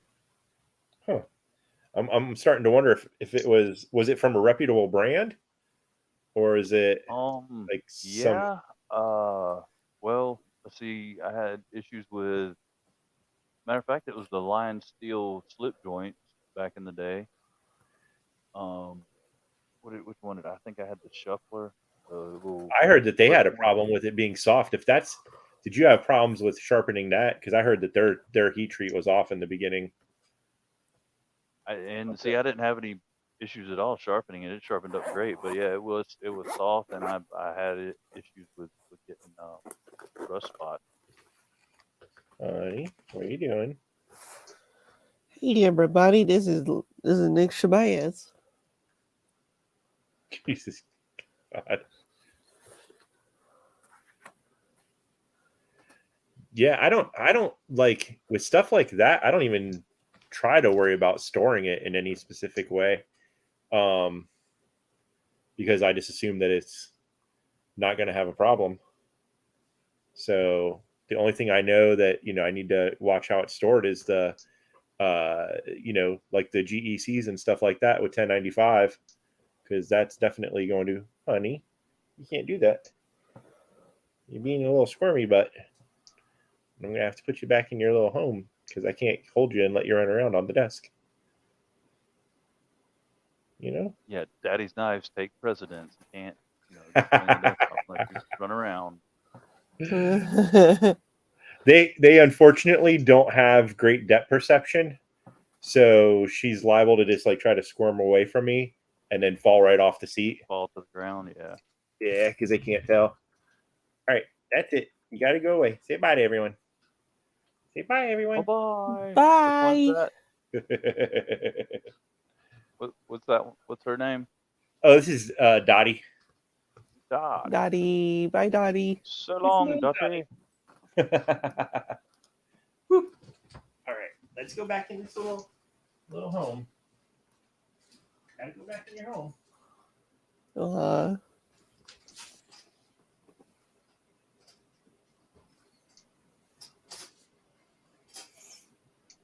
I am justice.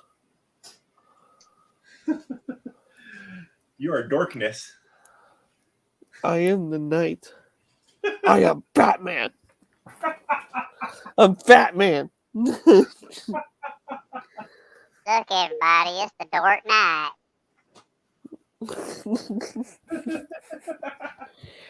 Oh man. Oh, that's hilarious. I love this mask. This thing is so cool. I've had this for years, and this thing is a great mask to wear. I've actually worn it in one time when Nick Shabazz was doing something, and I wore it, and I was like, "I'm wearing the Batman mask. People think I'm you." Did he fall for it? No. Did he send you a cease and desist? No. Did he wave his fingers wildly at you? No. What the hell? Did he call you a gem? No, he didn't do that. It's funny. Do what to your chin? Rest his balls on it. Oh, jeez, the wizards. That's fucked up. That was a crazy one. Man, oh man, oh it's man, oh man, oh it's. Where the piss is this? The hell are you doing? I have no idea. What you looking at? I want to see. Oh man. Why are you being so secretive over there? I'm not. I was just looking because it kept saying that I had a message, so I was seeing if someone else was sending me something else to like click on. I'm looking. Wait, I'm looking. Where is it? I'm looking. He's trying to see your pee-pee, Pocket Metal. Look at him. You pervert, Brant. His eyes got all wide. He must have a big one. Oh, man. I ate some of my Hims pills earlier, so you know. Shit's getting swole. All swole. Been working Oh, out. hey, everybody. It's Nick Shabazz here. Have you ever tried Whoa. Nick Shabazz, how'd he get on here, man? I don't know. This shit. Since we were talking about sodbusters and shit earlier, when you were in your sodbuster craze, John, did you ever grab one of the, here it is, ones that Clever Knives had done, the Macerin I did. The plow, was it the plow? Yeah, plow buster. Yeah, I got one of those. Did you get it from the first set or the second set? The first. I heard that those were not as great. They were not fantastic at all. Yeah. This doesn't have like it's not, you know, the most snappy sounding. It's not horrible, but it's not, you know, super snappy. But other than that, it's a decent little knife. Yeah, it just it wasn't great. Is yours in D2? Yeah. Yeah.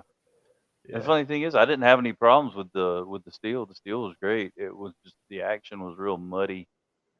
It's not perfect, but I heard that shit. What was it that they were saying? Just that like the fit and finish was horrible on the first ones. And yeah, there was some pretty decent gaps on mine. I feel like I don't know if I think it was a problem with they really didn't do the micarta very well. I think the micarta had some waves in it, so it left gaps in there. Oh wow, yeah, this isn't bad. I think that he was saying that the original one they were trying to get the price point lower, and that's what happened, and that's why these were. I mean, this was only like $52-$3 or some shit like that. I think the first set might have been a little bit cheaper, and they said that was like the best that they could do or some shit for the price or whatever, but.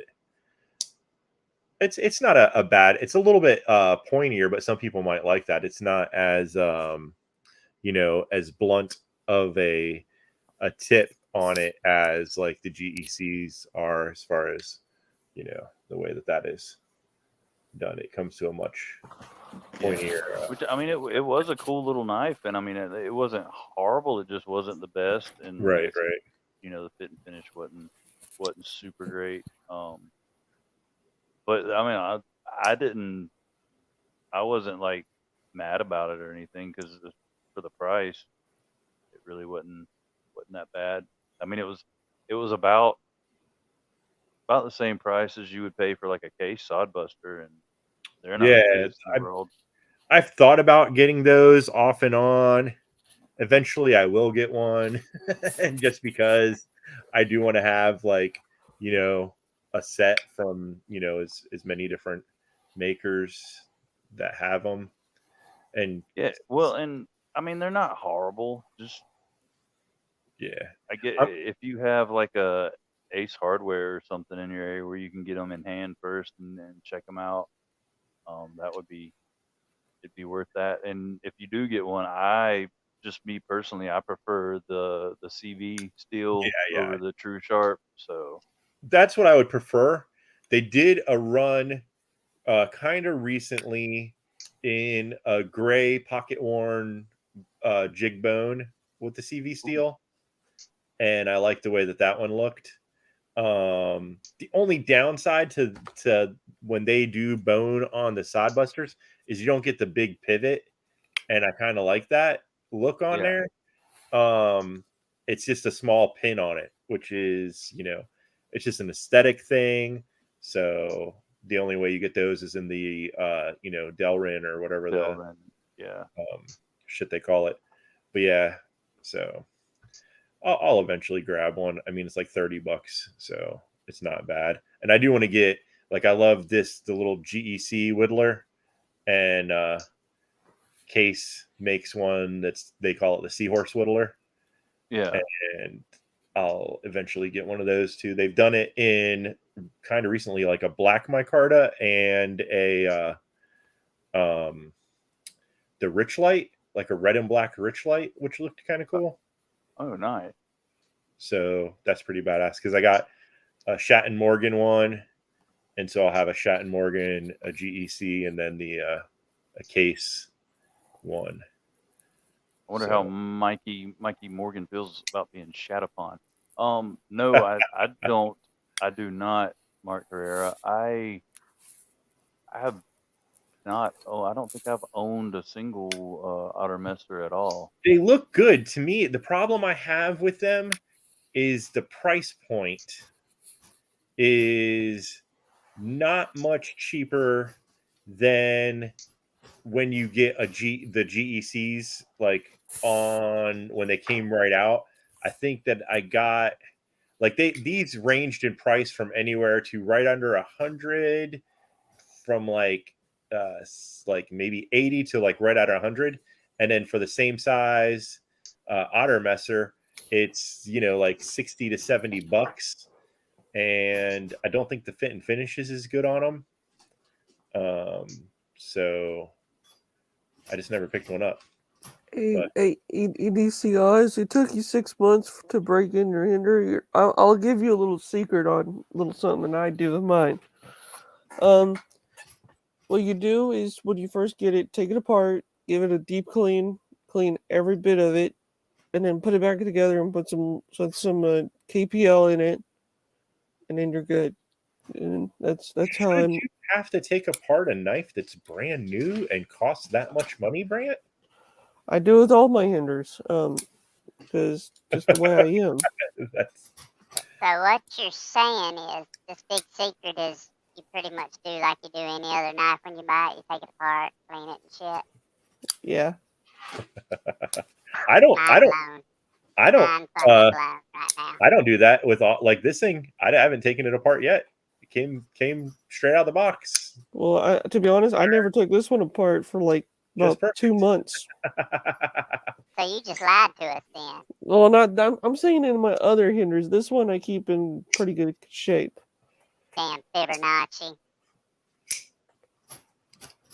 Yeah. Oh man, Cole's here. Yep, Cole's here. I haven't done that. I haven't taken it apart, and it's came out of the box just nice and pretty. The Well, others, I mean, well, I don't even know. I don't do it to all of my hinders. I do it to my older ones because they were the original. What's going on, Honey Bear? Good to see you. Stop What's lying. up, Honey Bear? I'm not You lying. ever not? Well, I mean, dude, I take apart every knife when I get it, but not because I have to. I don't know. I like taking shit apart, seeing how it works. I do too, because I was curious on how the tri-waste is, and it's kind of cool how they did it. I didn't take this apart yet either. This thing, If you ever send it to me, I'll be taking it apart. You wouldn't. It came out of the box, worked fine. No need to take it apart. I know, I'm just teasing you. I wouldn't he do just that. wants to have his way with all your possessions. Well, I won't say that Chamiette's a possession. That's for damn sure. But and I don't even. Man, I don't even have to say anything about that. She can. She takes care of herself on that front. Yeah, well, I just things that I don't even know how to put it. Not that you own her, but that that's your wife, so yours, implying I know what you're saying. I'm just a certain amount of ownership. I'm not trying to. But yeah. This is another thing that I've heard people take this apart and have had a hell of a time trying to put it back together. Because Is that line steel like SR1 or whatever? Yeah. How do you like it? I love it. I can understand why some people wouldn't. I mean, it's running on fucking what you call it, Teflon. It's D2 and Teflon, and it's a aluminum. What you call it, fucking integral.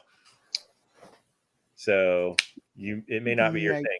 This little guy right here, this little locking thing that they put on here is absolutely stupid, and I wish they didn't put it there because you can, feel it. I haven't felt it in use, but if you squeeze like this for whatever reason, you can notice it's there. But other than that, I mean, I haven't had any issues with it. I think it's a cool knife. I like it. Is it overpriced? Some people, it was still, I don't know how much, if when you can find them now, but it was still like around like 150 to 180 or some shit for it. And a lot of people would say, oh, it's D2. Why is it going to cost that much? And then Benchmade came around and said, oh yeah, we'll one up that. with their whatever the hell the new knife is that they got out in D2, that's like over $200, I think. Well, the only you're gonna have to excuse me while I go forcibly remove my foot from my mouth. Okay. Shut up, Brian. Ain't nobody asked you. It is. Yeah, you can say it fits deep. I think they came out. They were even more than that. This knife's like a 10-year-old design. This thing's been around forever, and it's just. Yeah, it's something that when it came out, I was like, holy shit, I could never imagine paying that kind of money for a knife. And then as things, progress in your addiction and you end up paying more for knives, the $150 isn't, or whatever, maybe not, as much as it once seemed for a knife. So it's like, I always wanted one. So fuck it. I got one and I like it. But it could just be something, that it's because I wanted it for so goddamn long. But I like it. Have you never played with one, John? No, I haven't.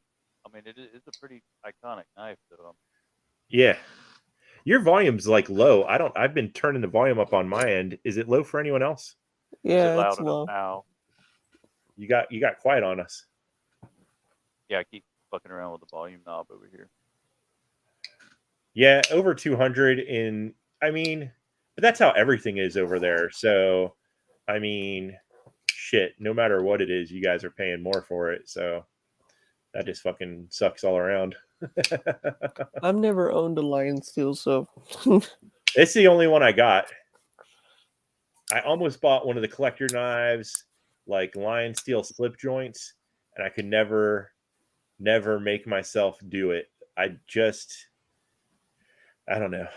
For the money, it's like there's other things out there that I'd rather spend that kind of money on. But I've almost done it a few times. But I don't think it's bad action.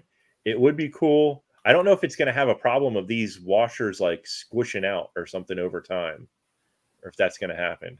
I haven't fucked with it very much, like as far as adjusting the pivot at all. So I don't know that would be an issue, but I know that on things like on my little the hell was that? Like the Penguin, the QSP Penguin, they have like the phosphor bronze and some Teflon, like really thin little Teflon in there, and those things squish out on it. So I don't know. On which knife? Oh, that's much louder now. On hello. on the QSP Penguins, they have like the mixture between the two different types of washers in there, and they squish out on it. Now it's a lot thinner of a piece, but it would be cool to see if they could just do like a phosphor bronze instead of the Teflon in here. But I'm not going to try to fucking replace it because I've heard it's a bitch. Someone's taking the blade out and then to try to get it back in there. I guess like the way it's designed is like squishes down on it. You know what I mean? The actual handle frame. So yeah, I'm not going to fuck with it. There's not really a point in it. I almost bought an MKM knife. Almost. One long time ago. The first, well, no, it wasn't the first Monterey Bay knife I owned, but the first Old Guard, I think, was back like the first run they did, and they had the whole like the combination Teflon and phosphor bronze.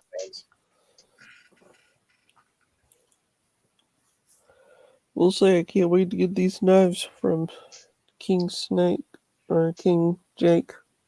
King Snake Jake. I can't say his name. You've called him everything from Jesus, I think. Yeah.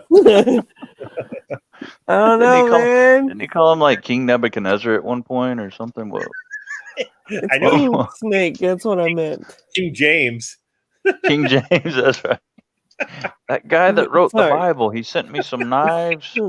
What knives are you getting from King James? It's Jake from State Farm. Well, I'm getting the Tula. It's TUYA knives. I'm getting one of those. And Tula? Yeah. Starts with a B. Beluga something. Beluga? Yeah. I'm getting that petrified fish? Petrified fish one. That's what was a Tula. It's called Tula knives, but I guess it is a. Do they do a beluga too? Is there the Tuya knives. Oh, okay. Yeah. Yeah. Yeah, they do. I'm getting one of those, and then my first Civivi. I can't think of the name of it. See, it starts with a C, and I can't think of the name of it. It's a button lock. I cannot think of the name of it. OTIP, that could be like your thing. You could start, that could be your thing in selling new type of washers. Because, these, I mean, I haven't had this knife for a huge amount of time, and I honestly don't carry it around that often just because it is a little slick. And so, especially during the cold months, I don't carry anything that's titanium or metal handled. I only carry my Carta shit then. I will say I can't wait to carry what you're getting me there, Pocket Mill. I'm excited. I'm going to be carrying it and see if I like it. Even though I carry it around the house, that's all I do because I don't like I don't want to use it because it's your knife and I don't want to break it or something. Who are you talking? Did you say Cardi B? No. Who are you talking to? Me. Kim Kardashian. Jesus Christ, she's on here too. Well, speaking of the petrified fish beluga, which we weren't, but I want to get one of the mini belugas. Yeah, the red and black one looks awesome. Yeah, they got a green and black one too that I'm digging on. One I want to try out. Blue Creek Knives has I think it's the green and black one, the green G Carta or whatever, or G Mascus or G something, G10. DVG's out. Oh, is it DJ's leaving? Yeah. Oh, he's got to get up at 8:18. Oh, it is 8:18 there. All right. Well, you take care, brother. Have a great day. Love you, dude. Yeah. And I hope to see you soon. O-Tip, you told us that you had a knife. It was $10.95 with my Carta, and it was, where'd it go? A $200 folder. I was curious about that too. I'd like to hear what that is. Yeah. What's in the box? Well, if you say it like that, someone's gonna say there's a dick in the box, and then it goes to the hole. Oh man. Oh man, yeah, he like teased us. The Bob folder, yes. Yeah. Awesome. Ooh, I've been wanting that knife. That's an. We can't have it. It's O-Tips. Dang it. They only made one. They made it for him. It's not for you. Go to the back of the line.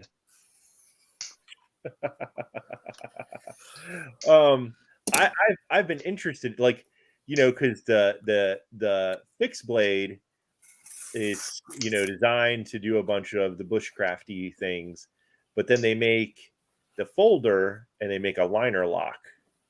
I wonder, it's a very well built knife. I wonder how like thick that liner is, like how much that shit can take. I'm interested. Well, I tell you, even though I'm not the biggest fan, it's not necessarily their knives, it's the customer service nowadays. For a cheap bushcrafty type knife that'll hold up to some abuse, the Cold Steel Fenwolf isn't a bad deal. It's just an odd looking bird. It is odd, but it's very comfortable in hand and it functions very well. The blade shape's one thing, but the handle leaves something to be desired. Yeah, that's why I threw in the comfortable. It's very comfortable. I put on my Cold Steel Voyager once and broke the tip on top and inside, like the middle of it. You were doing what with it? I was putting it through some wood and bend it back and forth, and not knowing I was doing that, I actually You didn't know you were bending it back and forth? I was trying to get it out, and I didn't know that it was bending the steel where it was literally starting to crack. Had Satan taken control of your body? Oh my gosh. My first question, what about that knife led you to believe that you should be sticking it in wood and bending it back and forth? I was young and dumb.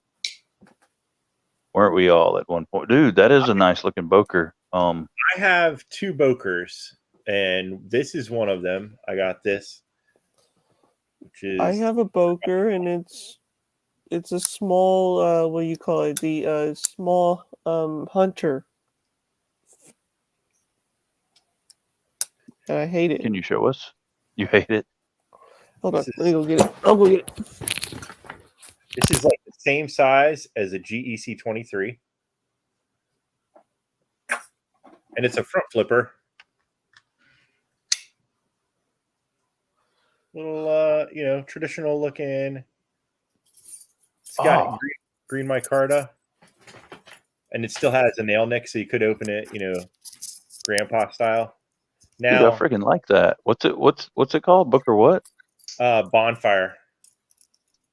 Oh. Now, it used to, I tightened the pivot down on it because it doesn't have anything to catch it. So it used to, when you would drop it down, it would like swing down and fucking cut you.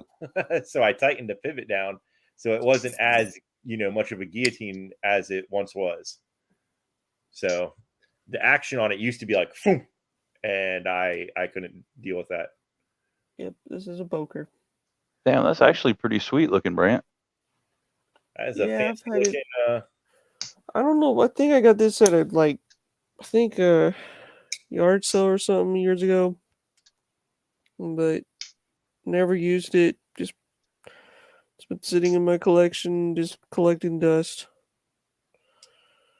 I will say they could have chamfered the edges, and you can probably do it. I haven't done it. I've thought about it a little bit, taking it and sanding down so it wasn't so boxy.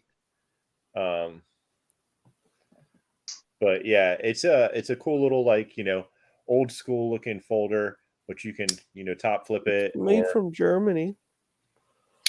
Yeah, I dig that, man. You got that right, Honey Bear.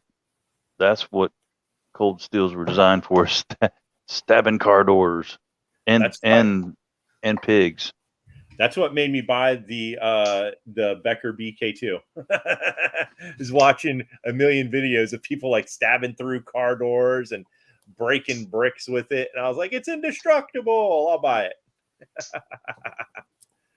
Did you stab any car doors with it? I haven't. I've batoned the shit out of some wood with it, and I did use it to pry. So our front deck of our house, a couple, the boards are spaced enough to where you could potentially, and someone in the family may have dropped their cell phone and it fell in between the boards of our front porch. And so I didn't have a pry bar. It was late at night. I knew where my BK2 was. I stuck that thing into the wood there, tapped it on in and pried the boards up from the step on the front porch and retrieved the phone. So I've done prying with it and shit, and yeah, that thing, it just scratched the paint on it a little bit. The paint is anyways. Yeah, that thing's amazing. It weighs, it's a beast. It's a pound of a. That's another one I don't have. The BK2. I wanted one, but I was like, I don't know if I was gonna like it. Have it. It's like it is exactly. It's a sharpened pry bar. You don't have to worry about doing anything. And they do make a pry bar version of it. Yeah, they make the squared off version. I like the drop point one. Thought it was super cool looking. But yeah, it's just fun to have, and it's fun to, I did the video where I fucking opened a beer with it and fucking, yeah, just the thing is though, if you miss and you're swinging that knife around like you're in a knife fight with it, either you're a badass, you're gonna wear yourself out pretty quick because slashing that thing around. I've taken it outside to like chop through logs and shit, and after a while, it's a little tasking with that knife. It's a heavy boy. Yeah. Mark Peter actually he sent me a couple of the like titanium frame lock Migrons to check out, and they're all well built, especially for the price. This was the first of the, I guess, budget ones that I checked out, and I'm super impressed. Yeah, I've thought about that guy for a while, and I go back and forth on like this. I wasn't sure about it, being primarily a front flipper, but it does, it's an old school. So if you just wanted to just do that kind of thing to it, you could, and it wouldn't be completely crazy feeling. But on a modern knife, it seems odd to open it that way. Although my next door neighbor, he's an older guy. He's like the same age as my dad, and every time I hand him, he likes knives and shit like that. But whenever I hold, like if I hand him a modern knife, he takes it and two-hand opens every time. I'm like, Dave, dude, come on, just flick it out there. And he's like, oh no, it's all right. I can do it the other way. It doesn't matter if you can do it the other way. It's funner. You just don't get it. You're killing me, Smalls. Yeah. Open it the right damn way. I bought him one of those when they did the Buck 110, like in the Grivery or whatever, like the lightweight bucks that they. Oh yeah. I bought him one of those. He loved the shit out of it because it was like neon green, and he goes hunting all the time, and so he's like, I don't have to worry about if I drop it. Look how bright it is. So that's as modern as Dave wants to go with his knives. Well, can't fault him for that. No, it's he likes it. It's a decent knife. It's made in America. That matters to him. So, but yeah, and they're damn good price. Yeah, it's like under $40. I forget how much. Yeah, it's like $30 something or something. I think this is the only other Boker that I have currently, and this thing is pretty awesome. Oh damn! This is they call it the 1906, and it's because they originally made this pattern in 1906, and I guess during Boker's got a sordid past, being a German company and making weapons for a certain team during World War II. They got their asses handed to them, and the factory was destroyed. So they didn't have a lot of stuff left, but they found records, pictures of it, and then they recreated it recently. And they did it out of Castlewood, and it's from a castle down the street from their factory. And the castle was built in 1133 is when it was finished. And so every so often they go in there and they take the wood out of the rafters as they need to replace it. And so they got a hold of some of them and, got this wood from the castle and then put it on there. And this is 01 tool steel, and it's it's like a hollow ground, but it's not all the way. It's not a full hollow ground. As you can see, it's got a large flat there. Oh, that's nice looking. I dig that.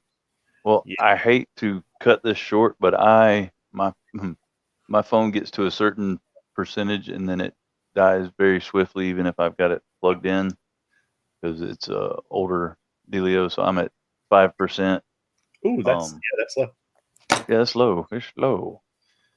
But I appreciate you guys coming on. I appreciate everybody in the chat being on with us and hanging out. And some of you were here for the entire 4 hours and 14 minutes, I believe. So we got some marathon runners in here. But love you all. Hope you have a great week. And I'm sure we'll see you in some other live streams between now and the end of the world. But appreciate you, Pocket Metal, Brant. Love you guys. That's on. Everybody have a great week, and get out there and EDC your ass off, y'all. Yeah. Good night.